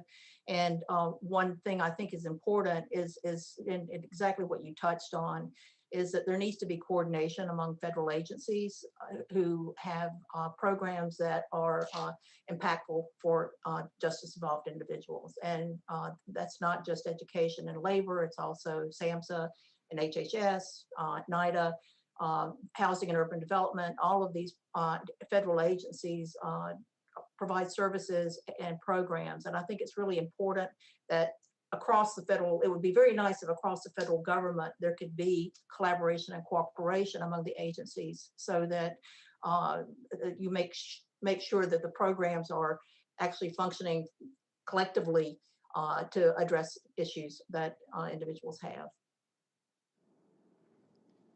Thank you for that. Ms. Scott, people of color face disproportionate barriers to employment upon release from incarceration. Your testimony states that formerly incarcerated African-American men have a 35% unemployment rate post-release, and that formerly incarcerated African-American women have a 44% unemployment rate. And of course, we know the COVID-19 pandemic has hit Black and Brown communities the hardest across the country. How do the programming interventions offered by the Urban League impact educational attainment, employment, and the likelihood of rearrest? You're muted. Very sorry, rookie move.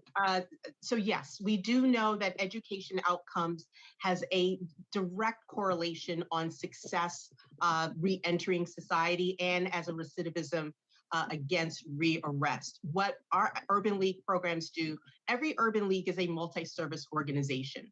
So one of the first things that we do, we recommend every program has, is that we do an assessment.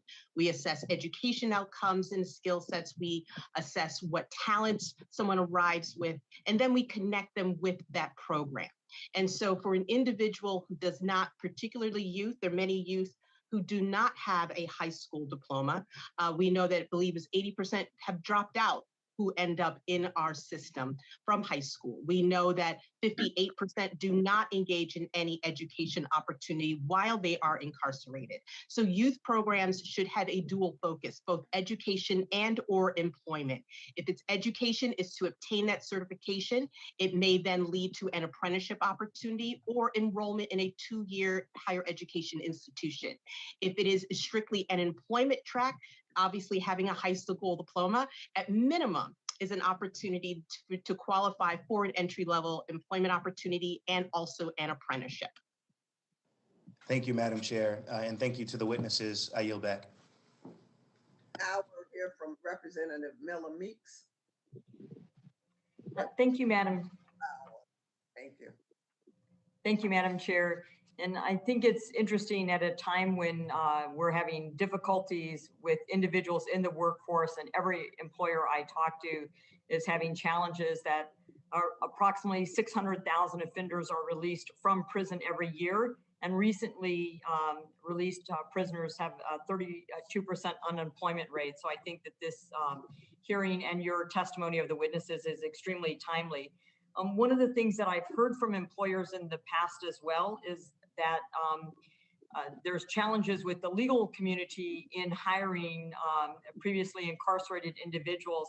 And I was just wondering if any of the witnesses, but I'll also direct it to Mr. Kiesling, does the First Step Act, or have you heard this as well? And is there action that we need to take? Does the First Step Act help in removing some of this legal liability that employers feel in hiring incarcerated individuals? I think it's too early for us to know. We need more research to really know. But what are, people who are released or put under monitoring, we have 4,000 people under electronic monitoring here in Indianapolis alone.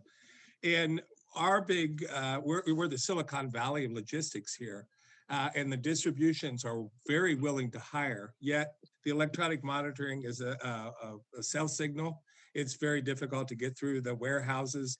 So it can be very hard for oversight and employers to work together to monitor this. So I just feel that we need better ways to provide oversight and for employers to be able to work with criminal justice oversight so they can manage people on their work site. But it's the First Step Back was a step, and it's still very early, and we'd like to see more research about it. Thank you so much. And Ms. Sastrom, relationships with employers must be incorporated throughout workforce systems if programs are going to accomplish the end goal of getting individuals back into the workforce. We've had this in Iowa with some of our incarcerated individuals working in the home building industry. This allows both the workers and employers to benefit as we expand the talent pipeline and offer opportunities to more Americans. As we move through the other side of the pandemic and hopefully return to a tight labor market, which seems to be pretty tight already, what must be done to bring employers to the table in reentry efforts? I think that we have, thank you for the question. I think we have a tremendous opportunity to engage employers more specifically in discussions going on in terms of the work, discussions going on at the workforce board level, so that the workforce development systems, so that the community-based organizations are very much up to speed in terms of where the labor market is headed, the future of work, the jobs are changing, ever changing. And I think increasingly employers need to be involved in the conversations in terms of what individuals are trained in for what roles, for what industry sectors, and where industry sectors and those jobs are actually moving in the future, not just for today, but certainly into the future, so that we're well prepared to rapidly upskill those individuals so they continue to stay employed. Thank you. And you also mentioned that the work that your organization has been involved in regarding the national conversation among reentry through your Getting Talent Back to Work initiative and the Second Chance Business Coalition. Based on your work in this space, how do transitional jobs or subsidized employment impact outcomes for the reentry population as opposed to other efforts? I think that's a critical element. I mean, the biggest challenge, obviously, for someone who's transitioning out of incarceration is to get that first job. And the Second Chance Business Coalition is really a group of large employers that are global in focus, but local in nature, and national in nature. In these particular conversations, we're all starting to ask those very similar questions. And I think as those conversations continue to move forward, that's the perspective we'll be able to bring back as members of the coalition and certainly as members of SHRM. Thank you. And I think you underscored that this is a collaborative effort between the private sector, employers, and government, both at the local, state, and the federal level. So I appreciate that. Madam Chair and Ranking Member Murphy, Dr. Murphy, I appreciate the opportunity to ask questions, and I yield back my time. Thank you. Thank you so much. And now, Ms. Manning of North Carolina. Thank you, Madam Chair. And just a week ago, I was at an event in my community where two gentlemen who had been incarcerated came up specifically to talk to me about the importance of reentry programs, and particularly the wraparound services and what a difference they made in their ability to rebuild their lives. So I really appreciate you holding this hearing today. I'd like to start with Ms. Lattimore.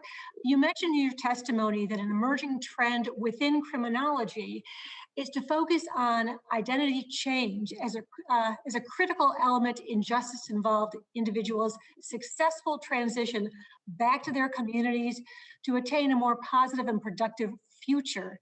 And I understand that research has indicated that justice-involved individuals need and benefit from access to mental health services, including cognitive behavioral therapy, which trains participants to adapt their thinking from destructive thinking to more positive thinking. So I'd like to ask you to elaborate on why access to mental health services, and particularly CBT, is so important as part of reentry employment programs. Yeah, thank you, Congresswoman, for the question. I would point to some other research that I was engaged in a few years ago, that was focused on looking at traumatic brain injury among a released cohort of prisoners from actually South Carolina prisons. But we found the prevalence of traumatic brain injury to be very high. It was on the order of 50% or more of the individuals who were released from prison had experienced at least one incident that led to traumatic brain injury. And we know, the neuroscientists know, that individuals who have TBIs are much more likely to be prone to violence. They also have cognitive difficulties. Many of these are untreated, and so I think that cognitive behavior therapy and other kinds of programs that help individuals regulate their behavior goes a long way to a healthier pathway during the reentry process. It also, if it's acknowledged, can improve even actually behavior while people are incarcerated. But you have to be in a good place. You have to think that that engaging in a certain activity is going to result in a positive outcome in order to be able to move forward. The emerging literature, with cognitive behavior therapy, with educational programs, there's been some work done on fatherhood programs and parenting programs where, again, that's an identity transformation. If someone can see themselves as a parent with the responsibilities that come with parenthood, that kind of transformative activity, in addition to the kinds of transformations that can go on with education, also seem to lead people to try to find the way to be successful. Thank you for that. Ms. Safstrom, in 2021, 84% of companies in manufacturing, construction, and utilities have hired justice-involved individuals, the most of any industries. And these companies' willingness to hire justice-involved individuals has presented great opportunities. So how can we engage other industry sectors to increase their hiring in this population? And what steps could the public workforce development system take to engage industries that have not traditionally been major employers of justice-involved individuals? I think thank you for that question. The industries that you mentioned are very heavily involved in apprenticeship, which is a tremendous vehicle for individuals to either receive training while they're incarcerated, but certainly to go to work for an organization who is demonstrating a belief in that, not just giving them that first job, but really putting them on a career pathway. So I'd love to see some of the success rates between the industries that you just described and the success they have hiring individuals who've been incarcerated in apprenticeship program, and see the benefits or the outcomes of those apprenticeship programs. And I think just an increased awareness of the WOTC for other organizations, continuing the conversation, having these cross collaborative conversations like we're having and leading at the Second Chance Business Coalition, where there are other industry segments at the table asking how the industries you just described, how are they doing it, what their approach is, will really help facilitate learning and systemic change. Thanks very much. Madam Chair, I yield back. Thank you. Thank you so much. And now, Mr. Good of Virginia. Thank you, Madam Chairman, and thank you to our witnesses for being with us today. My questions will be directed to Ms. Safstrom in just a moment. But first, just to say that Chuck Colson's Prison Fellowship Program and others have estimated that nearly 1 in 3 American adults have a criminal record, some sort of criminal record, which represents some 70 million people. An astounding statistic and equally alarming, the employment rate for these individuals is some 5 times as high as the general population. However, meaningful employment is one of the greatest keys to reducing recidivism. As a Christian, I believe in the principles of and the need for justice, but I also believe in the transformative power of forgiveness and the second chances that we all desire for ourselves and our loved ones, and that our nation's justice system should have a restorative focus along with the necessary punitive component. While I support being tough on crime, and I'm deeply troubled that we are dangerously failing to address the recent surge in violent crime that's skyrocketing across our American cities in the past year, I also strongly support the Trump administration's historic achievements in negotiating and signing into law the First Step Act. So, Ms. Safstrom, as we consider reforming our reentry programs, what were the benefits of and the lessons learned from the Trump administration's First Step Act? You know, I'm an expert in the work of the Sherm Foundation, certainly, but not necessarily an expert in that particular topic. But I'm happy to confer with my colleagues and get back to the committee. Well, I think it's clear that the Trump administration was a leader in this area and again made tremendous progress in dealing with many of the issues that we're discussing today with the First Step Act that was passed. And I don't think that that the administration, prior administration, been rightfully been giving that credit to that. So do we have another one of our witnesses who would like to speak about what those successes were and what we can perhaps improve upon from the First Step Act as we try to update our programs? Is another witness that would like to speak to that? I certainly hope we will expand the amount of funding in the RIO program because we think employment social enterprises can benefit and help people as they come home to get immediate employment. And, you know, I'd like to just quickly comment, you know, I wear a gold star. We lost our son in the Iraq War on 2009. And traumatic brain injury and post-traumatic stress, as we looked out at what our soldiers and our son faced, we realized that those coming home from prison have had more bullets around them over their head. Our son died by suicide in the Iraqi war theater on June 19, 2009. And we think there's this tremendous opportunity to begin to understand mental health and how the trauma of prison, the trauma that communities that people live in, are affecting their brain functioning and the trauma that they have to overcome. So we just feel it's so critically important we help individuals when they come home. And we're very happy because June 19th was a very terrible day for us, but now we're excited it's going to be Juneteenth and a holiday.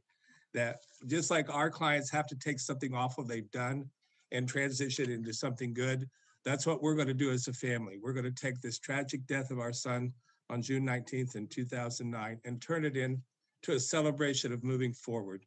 So thank you for the opportunity to speak about my son and his service to our country. Mr. Kiesling, thank you for joining into the question there and for offering your response. And we, as a nation, owe a great debt to the service and the sacrifice of your son and so many others. And we mourn with you his tragic passing, and I thank you for sharing that. So on that note, as far as what the topic of the First Step Act, do you have any, and this has been mentioned by some of the other folks today already, but do you have any good metrics to help us in Congress better understand how successful reentry programs may be from the perspective of potential employers, as well as just to assess our investment of resources in, again, reentry programs? Well, certainly we've had the ETJD that Congress authorized, and that research is out there, and our program had a $1.20 in return on a dollar investment, most of that being that our folks over 30 months earned $6,000 more than the control group. But RTI is doing tremendous research, as are many other the research firms out there. So I think it's really critical that in any reauthorization, we continue to have these random control trials where there's a treatment group and a control group, and the two can be measured against one another. One final question. So you're saying that those who receive support from programs such as these have on average, a $6,000 per year higher earning than those who are on their own re-entering the workforce after having been incarcerated. Over 30 months, they made $6,000 more, and they had a significant less violent crime that they participated in. Okay, thank you, sir, and I yield back my time, Chairman Wilson. Thank you so much. And now, Ms. Omar of Minnesota. Thank you, Chairwoman, and thank you so much for convening this important hearing. Formerly incarcerated persons tend to have high rates of unemployment due to social stigma and legal barriers. After serving their sentences, justice-involved individuals are expected to somehow flourish in society that rebukes them for existing. It is clear that we must shift from criminal legal system currently based on retribution and punishment to a criminal justice system that is centered on restoration and rehabilitation. One way in which we can achieve this goal is to form a holistic support system in our workforce development programs for people leaving prison. This means improving access to wraparound services like housing, transportation, and childcare. To ensure that formerly incarcerated individuals have a fair and equitable transition to society, we need to provide them with the sufficient resources to fully engage and succeed in job training and stable employment activities. So my question is to Ms. Littlemore. What has research shown on the importance of providing access to supportive services in improving outcomes for reentry employment programs? And what does it say about mentoring and job coaching and career navigation support for these individuals? Thank you very much for the question. I think we've recognized for quite some time that wraparound services are necessary, and most of the reentry programs that I have been involved in the evaluation of offer a range of services. Now, not everyone gets everything that they need, but at least they've provided a range of services. And I think what we need to know and understand better is what's the proper sequencing of those services. And we talked earlier about cognitive behavior therapy, and one way to think about that is to make sure that people are prepared, sort of mentally and emotionally, to benefit from the next step, from education. But it's just speculation on my part that in some ways it just makes sense, right? I mean, you need to be ready for change, which is what the substance abuse treatment providers talk a lot about. And I think with respect to engagement in education programs and skills development, and again, the transition process, transformation process into a positive self, involves being ready to do that. And we really actually know very little about what programs, in what order, and how much. And that's why there needs to be care taken in the construction of these programs. In my testimony, I talked about a 1 or 2 year grant period is not long enough to put together complicated programs, refine them, and get them to a point where you'd have a reasonable expectation that they would be effective. So I think there's a program at Florida State. Some researchers at Florida State University have been working on, with support from the Koch Foundation, that's called the 5 Key Reentry Program Model. And it's a wellness-based model that stresses the importance of well-being, positive relationships, and so forth, and then has as another component a very strong education component to that. So I mean, I think, but that project has been going on now for multiple years, and it's still in the pilot stage. If you think about cancer research, for example, we don't jump immediately to 2 years and we're done with whatever we're doing. And I think this problem is complex, and therefore we need to take time to make sure that we're getting it right. That certainly is true. And so do you think it would be helpful if a new formula grant was established to assist state workforce systems, especially for improving access to support services?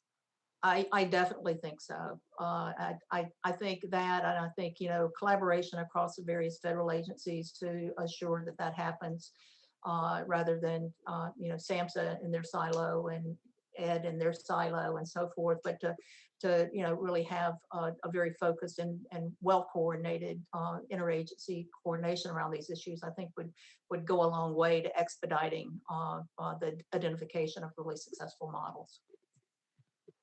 Thank you for your thoughtful response to my question and for your work, Chairwoman. I yield back. Now we'll hear from Ms. McLean of Michigan, Representative McLean. Thank you.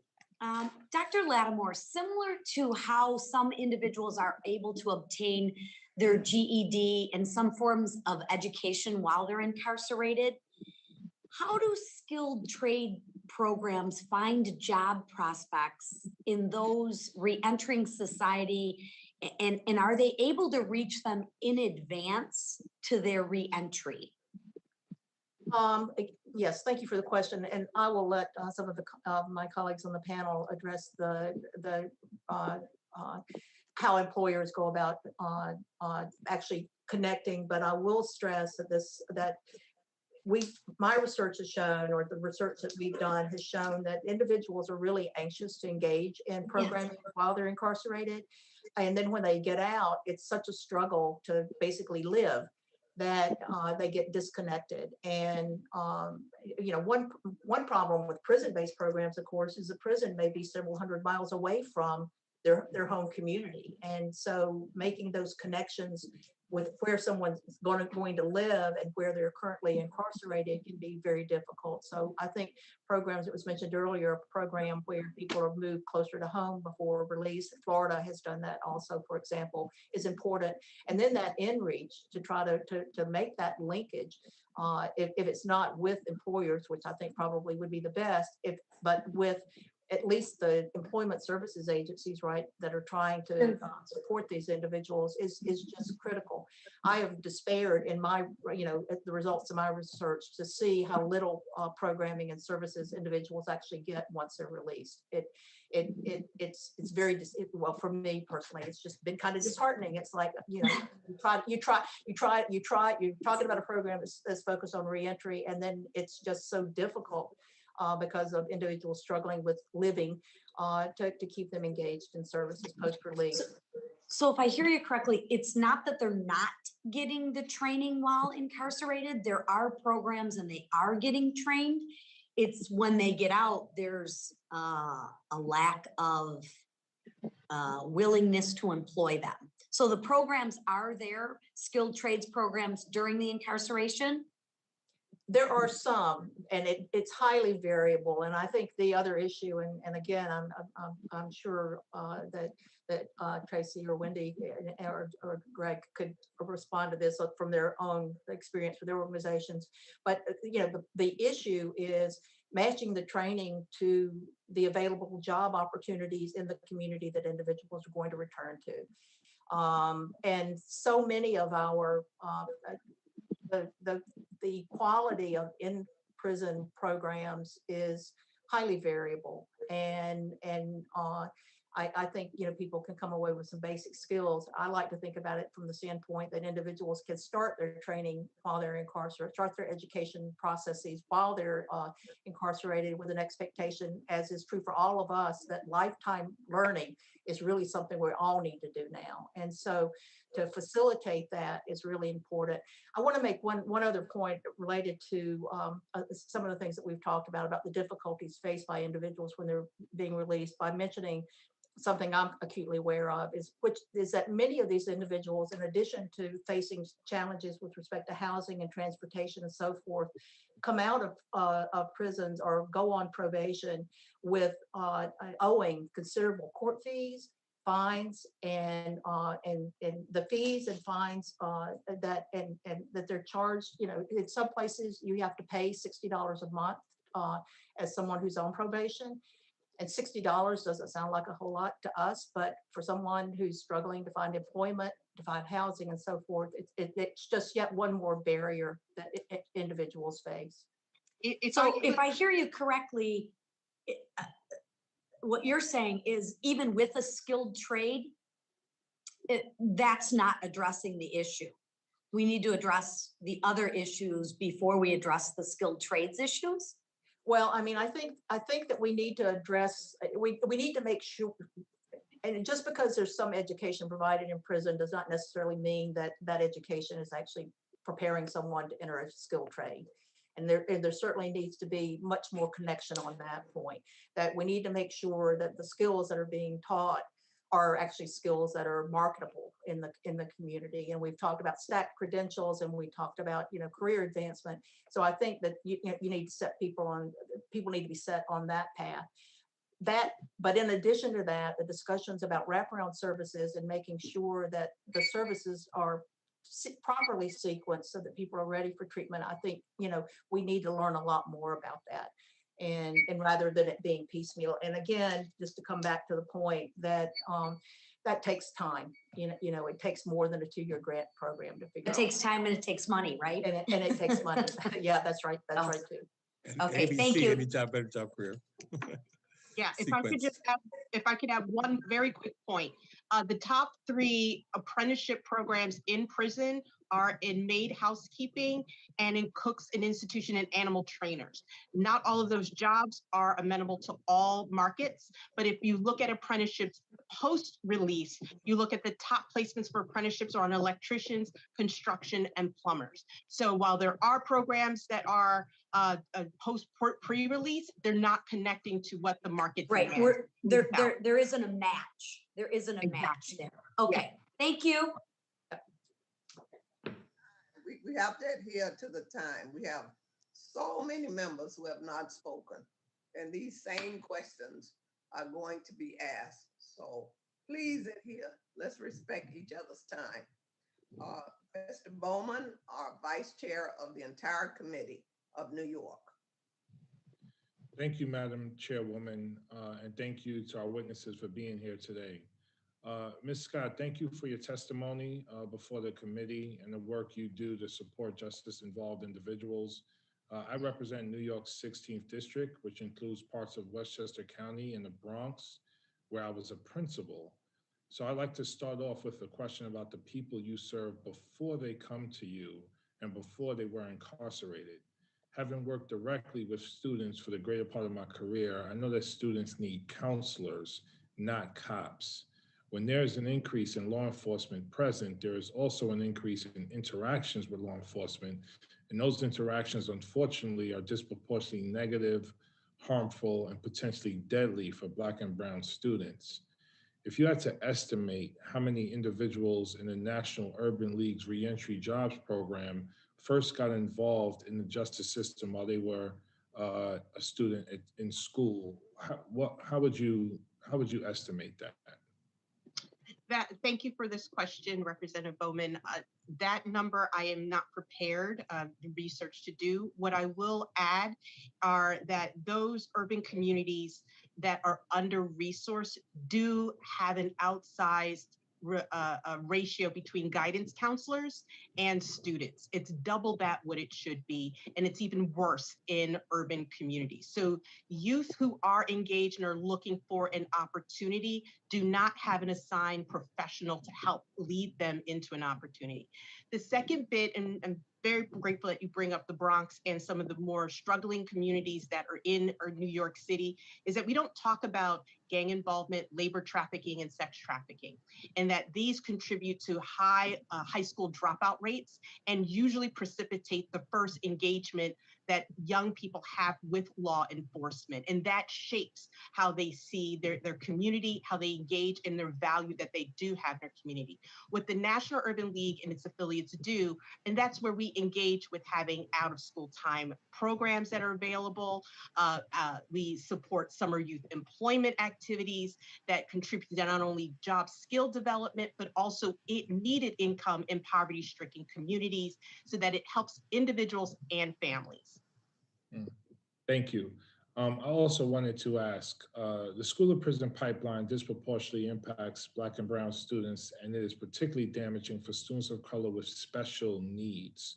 What supports have you found to be especially important in helping individuals find employment when they may have special needs that have been unsupported for quite some time? I'm so very glad. That seems like it might be left field, but it's something we don't talk about. First, when we do talk about individuals who may have learning disability or cognitive diversity in the low income communities such as Hispanic or Latinx and African American communities, Many go undetected because there are no programs or they cannot afford a simple assessment. So those individuals, those young people go through school having a learning disability, having different needs that go unmet. If an individual or a young adult decides to take their high school equivalency or GED, if they are diagnosed with having a learning disability, they get extra provisions to complete the test. But if they do not have that designation, they do not have that authority to complete their GED. So the first bit is on assessment. The second bit is on funding those programs so that those individuals who are not financially in a place to privately pay for those services, that it is available to them. And that also is one of the contributing factors to a young person engaging in unhelpful, antisocial behavior in their communities. I don't have much time. I just had a quick general question. We could start with Ms. Scott and go all the way around. How much of your work is driven by ACEs, adverse childhood experiences, and the research related to ACEs? Just a quick go around, starting with Ms. Scott. Yep. So all of our programs are case management based, and it all centers on an assessment that actually includes information for ACEs. I would say 100% of those we serve have been impacted by adverse childhood experiences, and like the trauma that our son went through with his traumatic brain injury. These are big things that we've got to address. Yeah, I would agree 100% with that. I think it would involve almost everyone who goes through certainly who goes through our prisons. And back to your question about youth, I will point out that most of the prison studies that I've done, the average age at first arrest is somewhere between 15 and 16. So, so that's pretty young. Mental health and wellness in the workplace on behalf of Chief Human Resources officers for the entirety of the population has become, as you can imagine, increasingly important. And in fact, we're holding a workplace mental health wellness summit in October. And we've invited, I believe it's Dr. Nadine Harris, who will be coming to speak to us about that program. Thank you so much, Madam Chairwoman. I yield back. Now Representative Harshbarger from Tennessee. Thank you, Madam Chair and Ranking Member Murphy, and thank you witnesses for being here. This is very enlightening. It's extremely important that we talk about this topic, and I appreciate your work in these areas. Mr. Kiesling, I'm so sorry about the loss of your son, and I thank you for his service, absolutely. Ms. Lattimore, just as a side note, I'd love to have more information on, as a pharmacist, I would love to have more information on traumatic brain injuries in the incarcerated public, if you could do that for me. Yes, happy to. Thank you. You know, while we discuss the importance of developing policies that allow justice-involved individuals to re-enter the workforce, it's important that we don't support policies that keep them from returning to work. And occupational licensing is a big impediment for getting Americans to work. And this is an especially large burden for justice-involved individuals. I do have a bill that's called the Freedom to Work Act that encourages adoption of less burdensome occupational licensing barriers. And my question goes to Ms. Safstrom. You represent human resource leaders, and can you speak to your comfortability with reducing occupational licensing barriers that may prevent these justice-involved individuals from coming back to work? Thank you for that question. I unfortunately can't comment specifically as to those barriers, but certainly that is something that I can take back to my colleagues on the SHRM side and bring forward to the committee. Well, that would be fantastic because there's definitely room to roll back these unnecessary occupational licensing burdens. And it could really get more Americans back to work, including those who've been involved in the criminal justice system. And let me tell you a little bit about what that bill does. It really directs the federal government to identify and eliminate its policies that encourage the adoption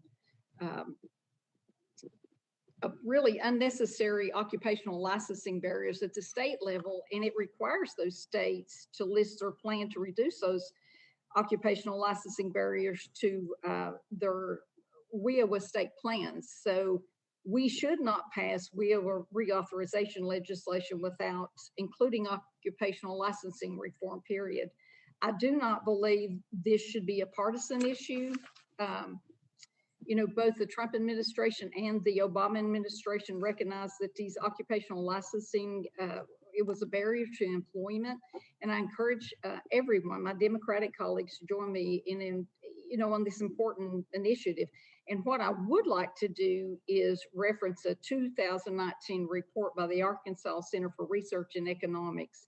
And it states that states with the heaviest occupational licensing burdens have a 12.15% increase in recidivism above the national average, while states with the lowest occupational licensing burdens have a 2.59% decrease in recidivism.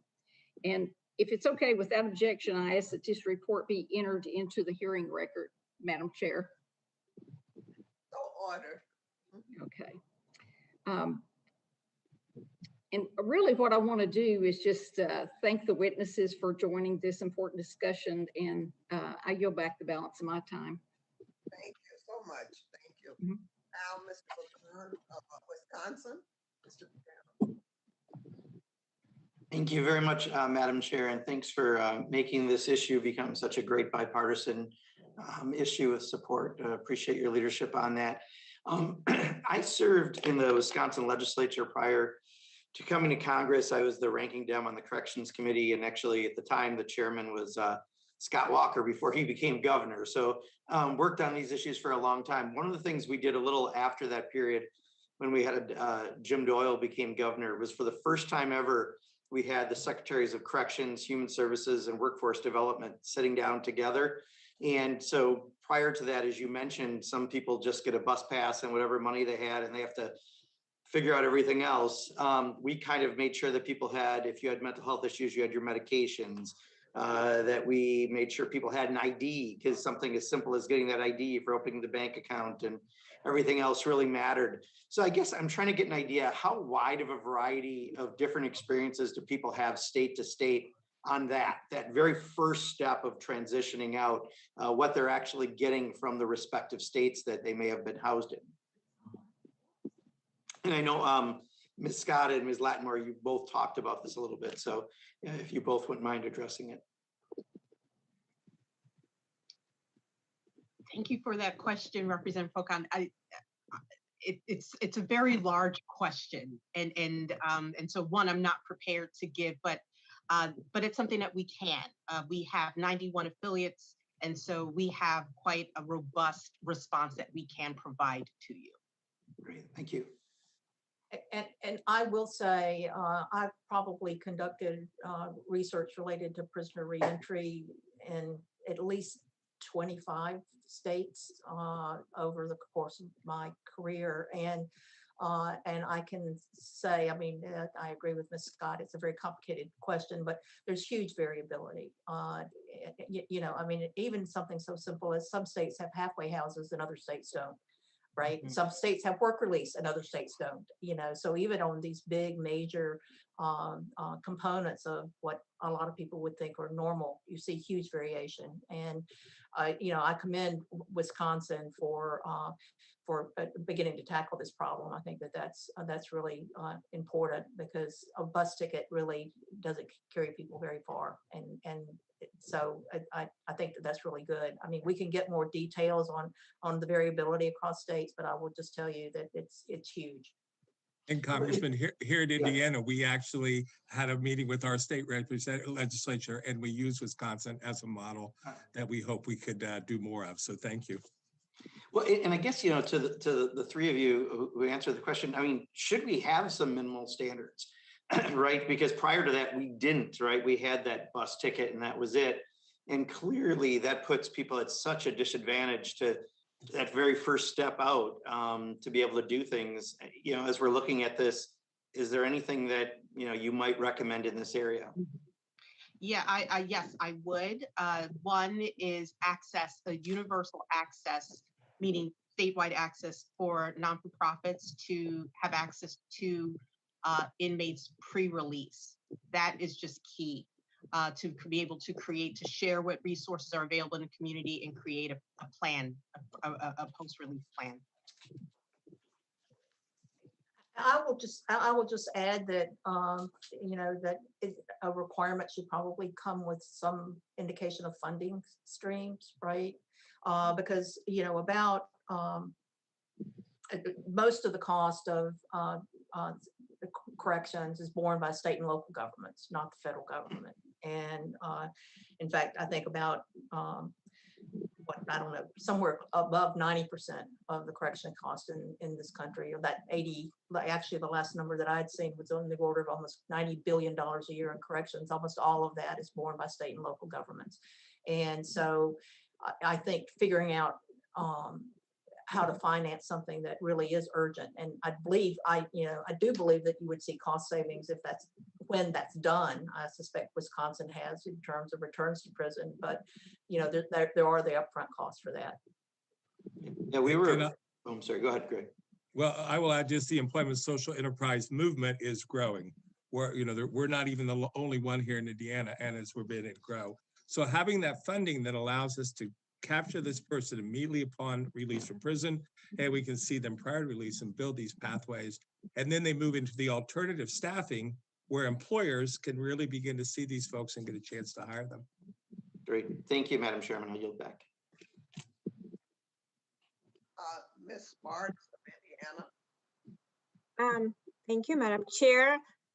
Thank you, Mr. Kisland, for being here today and what you're doing in the great state of Indiana.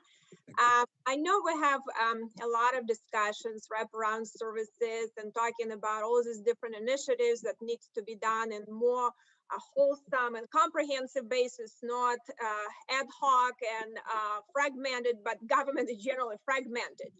And that just always a challenge. And in the Indiana legislature, when I was state senator, we had a discussion, do we really need to rethink our criminal justice system in general? Because it's just, we have different issues we're dealing with, and a lot of us, people dealing with mental health issues, and addiction issues, and everything else. So I appreciate what you do, but I have a question for you. We talk about lifelong learning opportunities because we want people to be able to have second chances. And I think, it's very important to do that. What do you believe?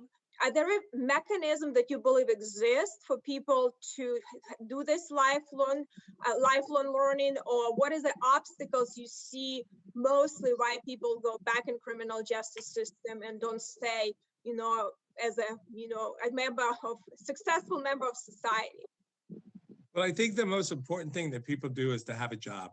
And so when you have a lot of barriers, with your educational levels and things like that, we need to address them. But there are a lot of jobs, as you well know, all through central Indiana here. And it's just beginning to work with employers to be more open. And, with our state's electronic monitoring and some of the, the heavy-handed oversight that happens, it's very difficult to work continuously with this monitoring. If you get ordered to a random drug test, you have to go to your employer and ask for the day off. People are left often when they're under oversight of choosing between keeping my job and being violated or quitting my job and trying to adhere to the criminal justice oversight. So I really feel we've made some really good progress in Marion County of how we've been able to keep the violations down. Historically in Indianapolis, I'm doing this work. In the past, 7 out of 10 people who went back to prison each year didn't commit a new crime. They had a technical rule violation of their mandates when they re-entered. Today, we've been able in Marion County to reduce that down to 50%. Still a long way to go, but in the other counties, it's growing dramatically. And we're starting to see a pretty significant shift of people from other counties into Indianapolis because there are more jobs, there's more services, and that's a burden to the resources that we have available here. So we'd really like to see the counties work much closer with criminal justice oversight. You probably know Greg Stewart-Wald and the 1006 legislation that really hasn't had a chance to fully do what it can do. And so we would just like to see that expansion. And thank you, Congresswoman, for giving me these opportunities from Indiana to talk to you today. Well, Thank you very much. And Dr. Lattimore, a quick question for you. If you kind of looking at different types of programs and, and we did some evidence-based programs. I work very closely with, with some of the retired judges and former prosecutors. What have you seen with some of these evidence-based programs? What is really worth? What is very important to be successful, to let people have the second chances? And what is the biggest obstacles you've seen? Thank you for the question.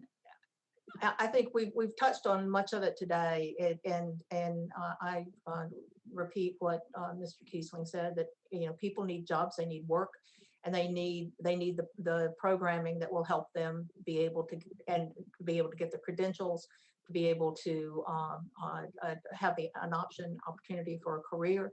I think that basically pointing a path for individuals so that they see that that there is a light down at the end of this road that is going to be positive and productive for them. I believe those are the kinds of things, and these are exactly the kind of programs that the WIOA is focused on promoting.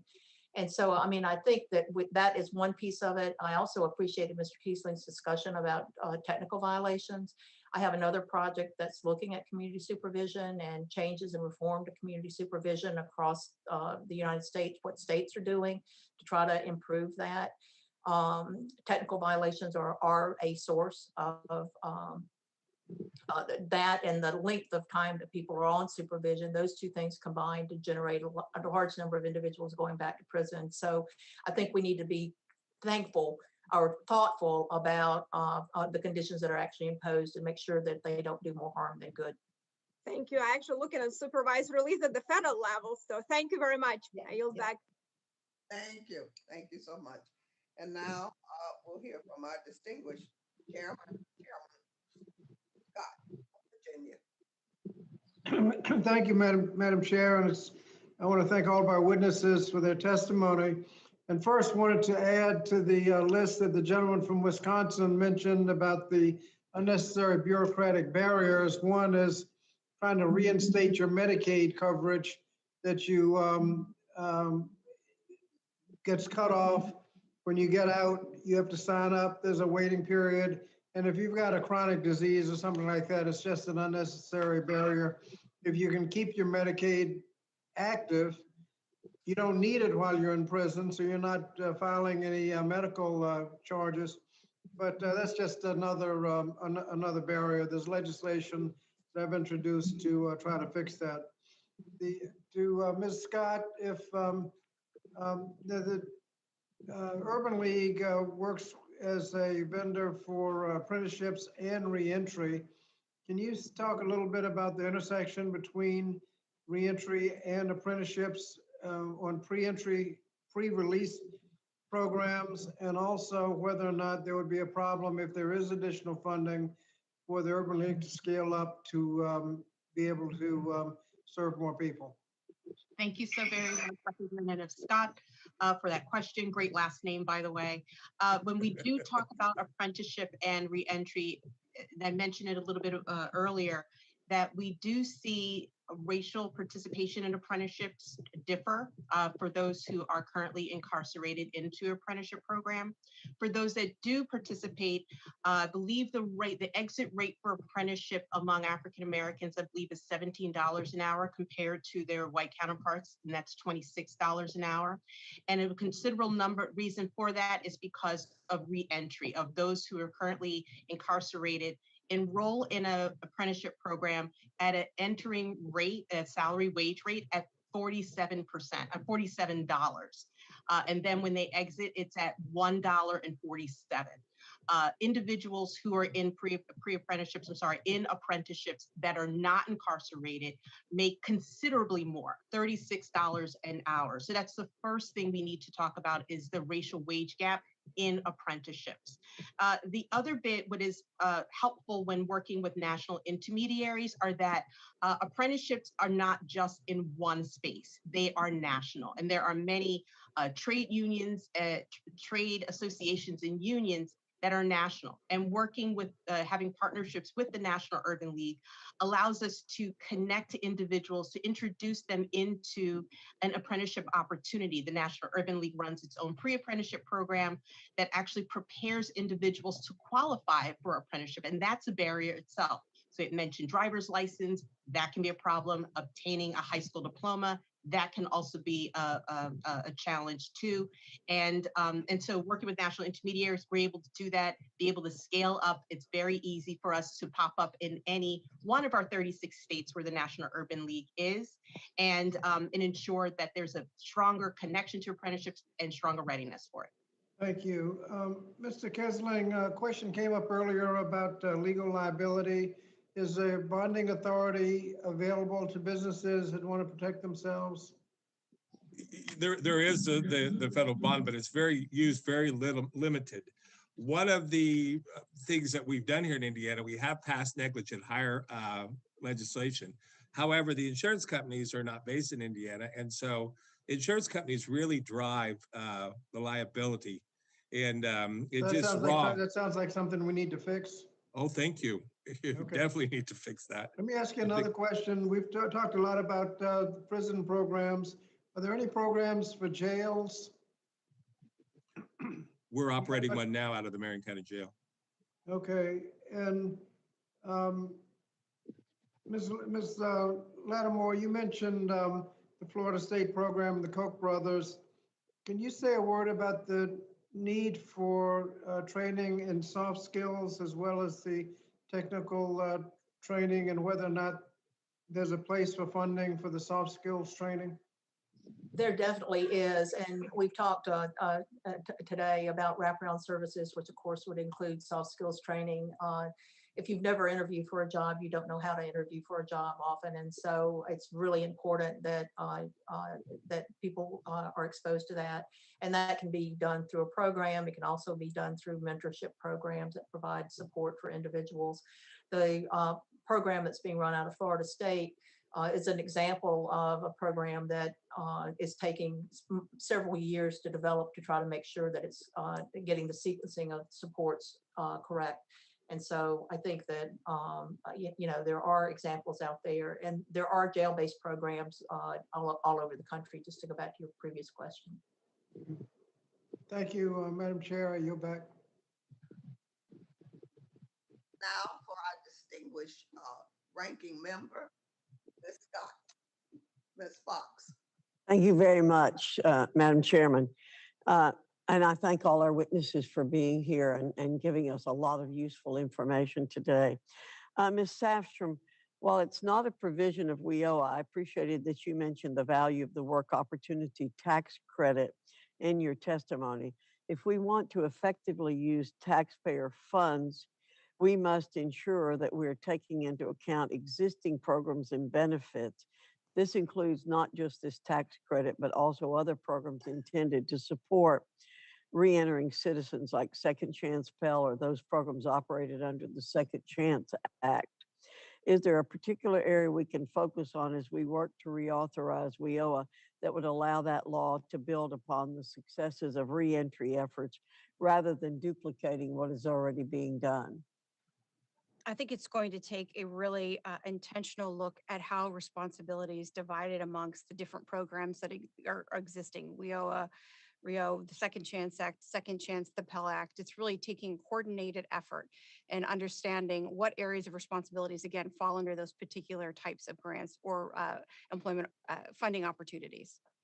Yeah, it's an example of having too many silos again. It's something we've worked on for a long time, trying to get rid of silos that create problems where you go searching for specific categories to find the funding. And that has been a real problem in all federal government programs. We don't need all those different programs. We really do need to consolidate in one area. Mr. Kiesling, thank you for the work you do to help all individuals, in particular those exiting the criminal justice system, have access to transformative power of the dignity of meaningful work. We've talked about this in this committee a lot, about work being a way out of a lot of problem issues, drug addiction and all kinds of things. Programs like Recycle Force and your Any Job, Better Job career model demonstrate what's possible if we empower local community leaders in this space. As we contemplate reauthorization of WIOA and how to support reentry efforts, why is it important to allow for local flexibility and innovation rather than simply increasing funding and handing the reins to the Department of Labor? Well, certainly the Department of Labor has been flexible with us, but I think each region has its own labor, the type of jobs and the type of credentialing and preparing people for the labor force we need to have. So there's no one size fit all. What, here in the Silicon Valley of logistics, it's a lot different than what might be happening in San Francisco. So I think that we need that flexibility, and I'm very happy that the RIO program has provided us that flexibility. We've been working now with them over 10 years. And I can't tell you, how fun it has been to watch some of the people transition out and retire. The new blood that's come on at RIO now that is really, really innovative and good thinking.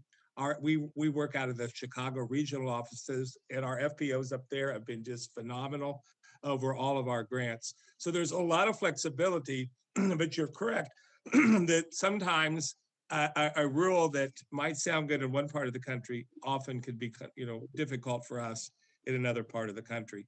And so where we can build bridges between or connections between these silos so we can begin to work across the various issues that we face would be very, very helpful to us. Well, thank you very much. And again, I want to thank all the witnesses for being here today. And Madam Chairwoman, I'm going to yield back. Thank you. Thank you so much. And now, Mr. Castro of Texas. Thank you, Chairwoman. COVID-19 has shed a light into how critical a role the workforce system plays in our communities, as we've been discussing today.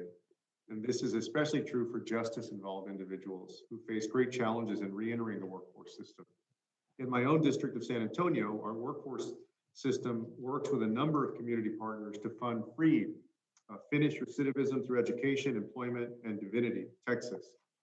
Free Texas helps those in our criminal justice system have access to employment and education advisors, life coaches, and frontline advocates who have firsthand experience with the justice system and who can connect these folks to employers.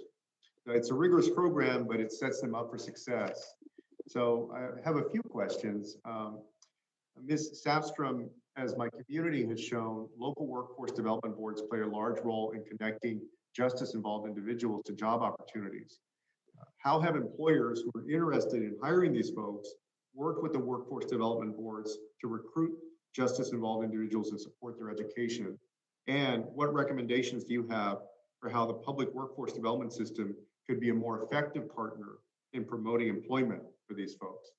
I think there are instances where employers can do a much better proactive job of reaching out to the workforce investment boards and asking to become active members of said board so that they can advise as to the types of industry sectors, the types of jobs, not only, again, as I mentioned before, but not only for today, where they see things going for the future.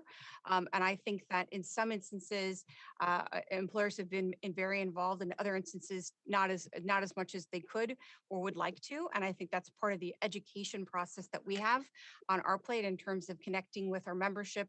We have over 300,000 members. The majority of them are here in the United States, and it's connecting with them and reinforcing the importance of those workforce boards, how those dollars are invested and how decisions are made so that we can contribute to those informed decisions.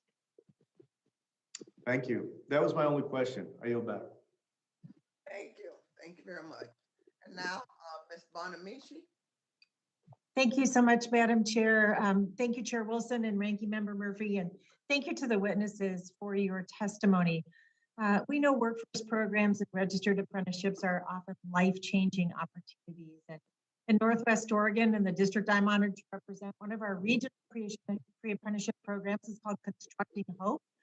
They provide formerly incarcerated individuals with career pathways and support access to good paying jobs in the trades. I have a community partnership like with this one with IBEW Local 48. Constructing Hope helps place workers who have faced barriers to employment, help them into high quality, good paying jobs. And I've spoken with some of these pre-apprentices. A woman named Sarah is a single mom. And she said without Constructing Hope's pre-apprenticeship program, so she said to me, I would never be here providing a better life for my kids and myself. And stories like Sarah's demonstrate that the very aptly named Constructing Hope program does much more than help with job skills. Their Building Equity program also addresses some of the disparities that formerly incarcerated individuals face in securing housing, financial assistance, obtaining a driver's license, and more. So the work at Constructing Hope is only one example of how more support for reentry programs in our upcoming WILA reauthorization can help make sure that more justice-involved individuals have access to good paying jobs. So Ms. Scott, what strategies has the Urban League found to be most effective in helping justice-involved individuals access good paying jobs, and how can expanding the connection between reentry and registered apprenticeships help? Thank you so very much, Representative Bonamici, for that question. What's important is for us to look at the entire workforce ecosystem, or for jobs that are available. Oftentimes, when we think of reentry, we think of construction jobs, and those jobs are fabulous. But there are other opportunities and other industries that are available. For example, we have a training program that is in Louisiana, and working with a reentry individual that served, I believe, 20 years in federal prison. Currently, he serves in the human services industry as a counselor, housing counselor for homeless reentry individuals, making $20 an hour. We have another individual in Chicago who is serving 2 years in federal prison for trafficking. Currently, he is a forklifter working in warehouse industry. So when you have individuals who have strong national and local partnerships, you can then introduce individuals to different career pathways and uncover employers that are friendly, that are willing to give a second chance to someone who wants to reintegrate and to serve their community.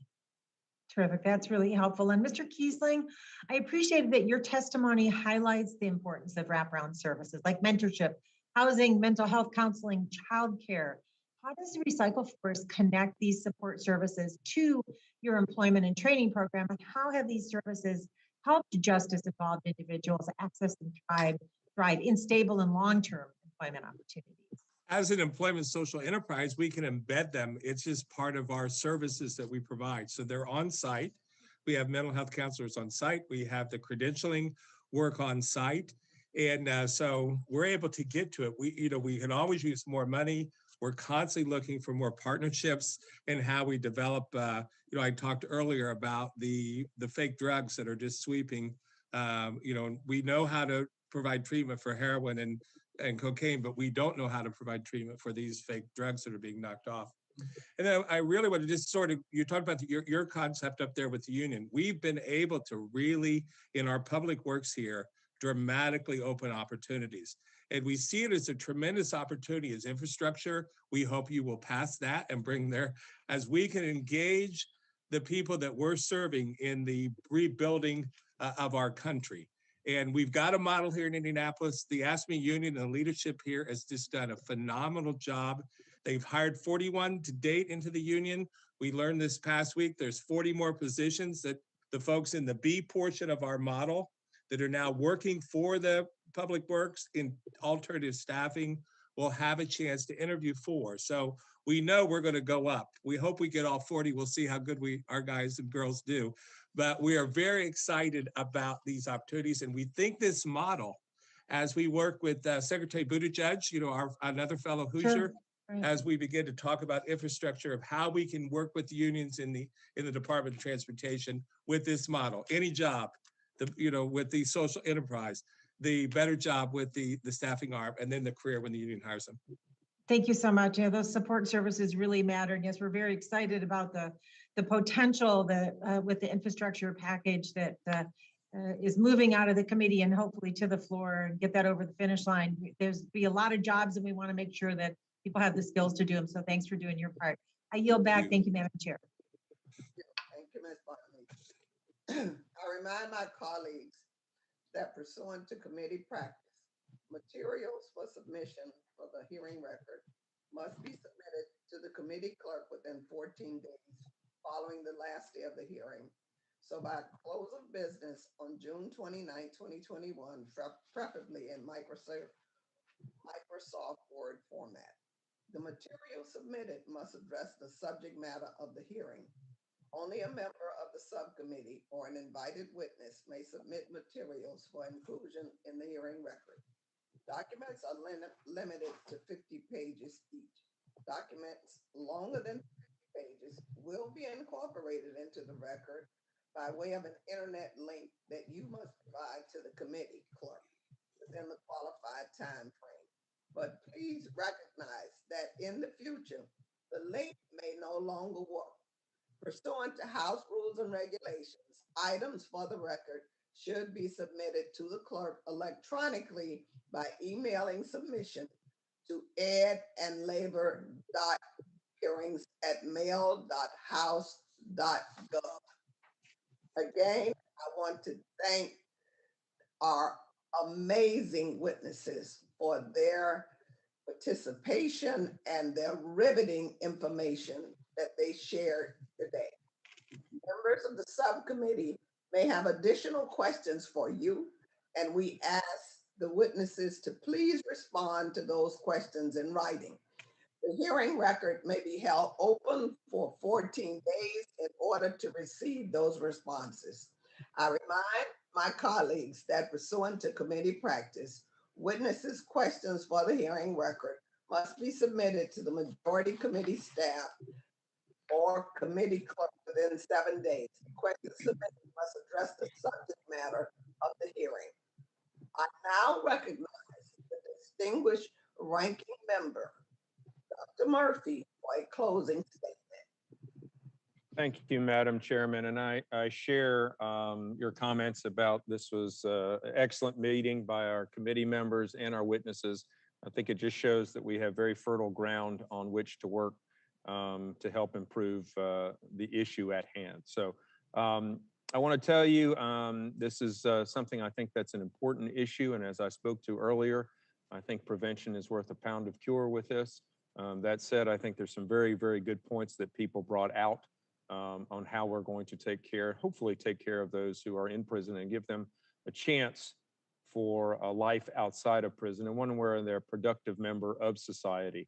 So I mentioned in my questioning that we need to do more about prevention by addressing root causes and the drivers of criminal behavior. However, as I said, we must ensure that second chances are given to ex-offenders. That is what our nation does.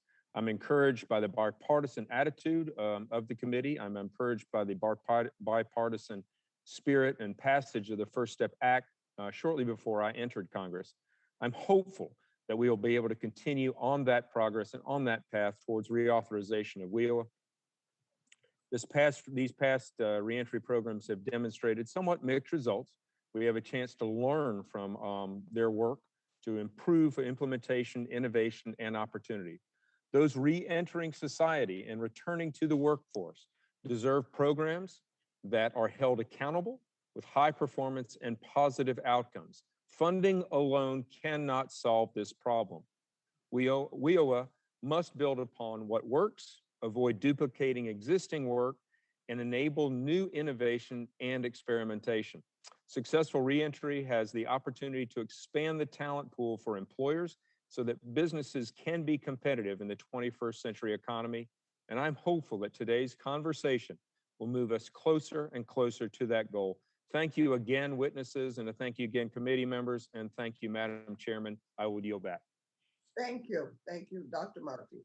I now recognize myself for the purpose of making my closing statement. I want to thank the witnesses again for taking the time to be with us for our third and final hearing on reauthorizing WIA. Today's hearing shed a helpful light on the challenges that justice-involved individuals face to finding employment and building a new life. As we heard from our witnesses, these barriers to employment often determine whether justice-involved individuals successfully return to their communities or return to prison. However, we also established that we can help break this cycle of incarceration by including reentry programs in our reauthorization and establishing a stable source of funding for opportunities to help justice-impacted individuals succeed. For example, we can ensure that all reentry programs offer comprehensive supportive services, including mentorship and behavioral health treatment, and that justice-impacted individuals need to prevent recidivism. And we can invest in subsidized employment and vocational training that will help those individuals build skills towards rewarding careers and help employers overcome the stigma surrounding justice-impacted workers. I look forward to drawing on the valuable testimony that we received today from our witnesses. You were outstanding. And throughout our series of hearings, as we consider the next steps towards comprehensively reauthorizing WIOA, codifying evidence-based reentry practices are among the key priorities we plan to include in this reauthorization, along with addressing worker displacement, supporting lifelong learning, and expanding work-based learning opportunities for our nation's youth. These critical steps will help ensure that all of our nation's workers have access to the skills and training they need to stay competitive in our rapidly changing economy. Finally, I want to thank Ranking Member Fox, her staff, and Ranking Member Murphy for engaging in this bipartisan process. Our series of bipartisan hearings provided each member with the opportunity to engage in open and frank discussions about how we can improve WIOA. I hope our conversations will provide a strong foundation for our work ahead. If there is no further business, without objection, the subcommittee stands adjourned. Thank you, Chair Wilson and Ranking Member Murphy, very much. Thank you. Thank you all. Safe travels. Yes, thank you. You should just go to your living room. I don't know.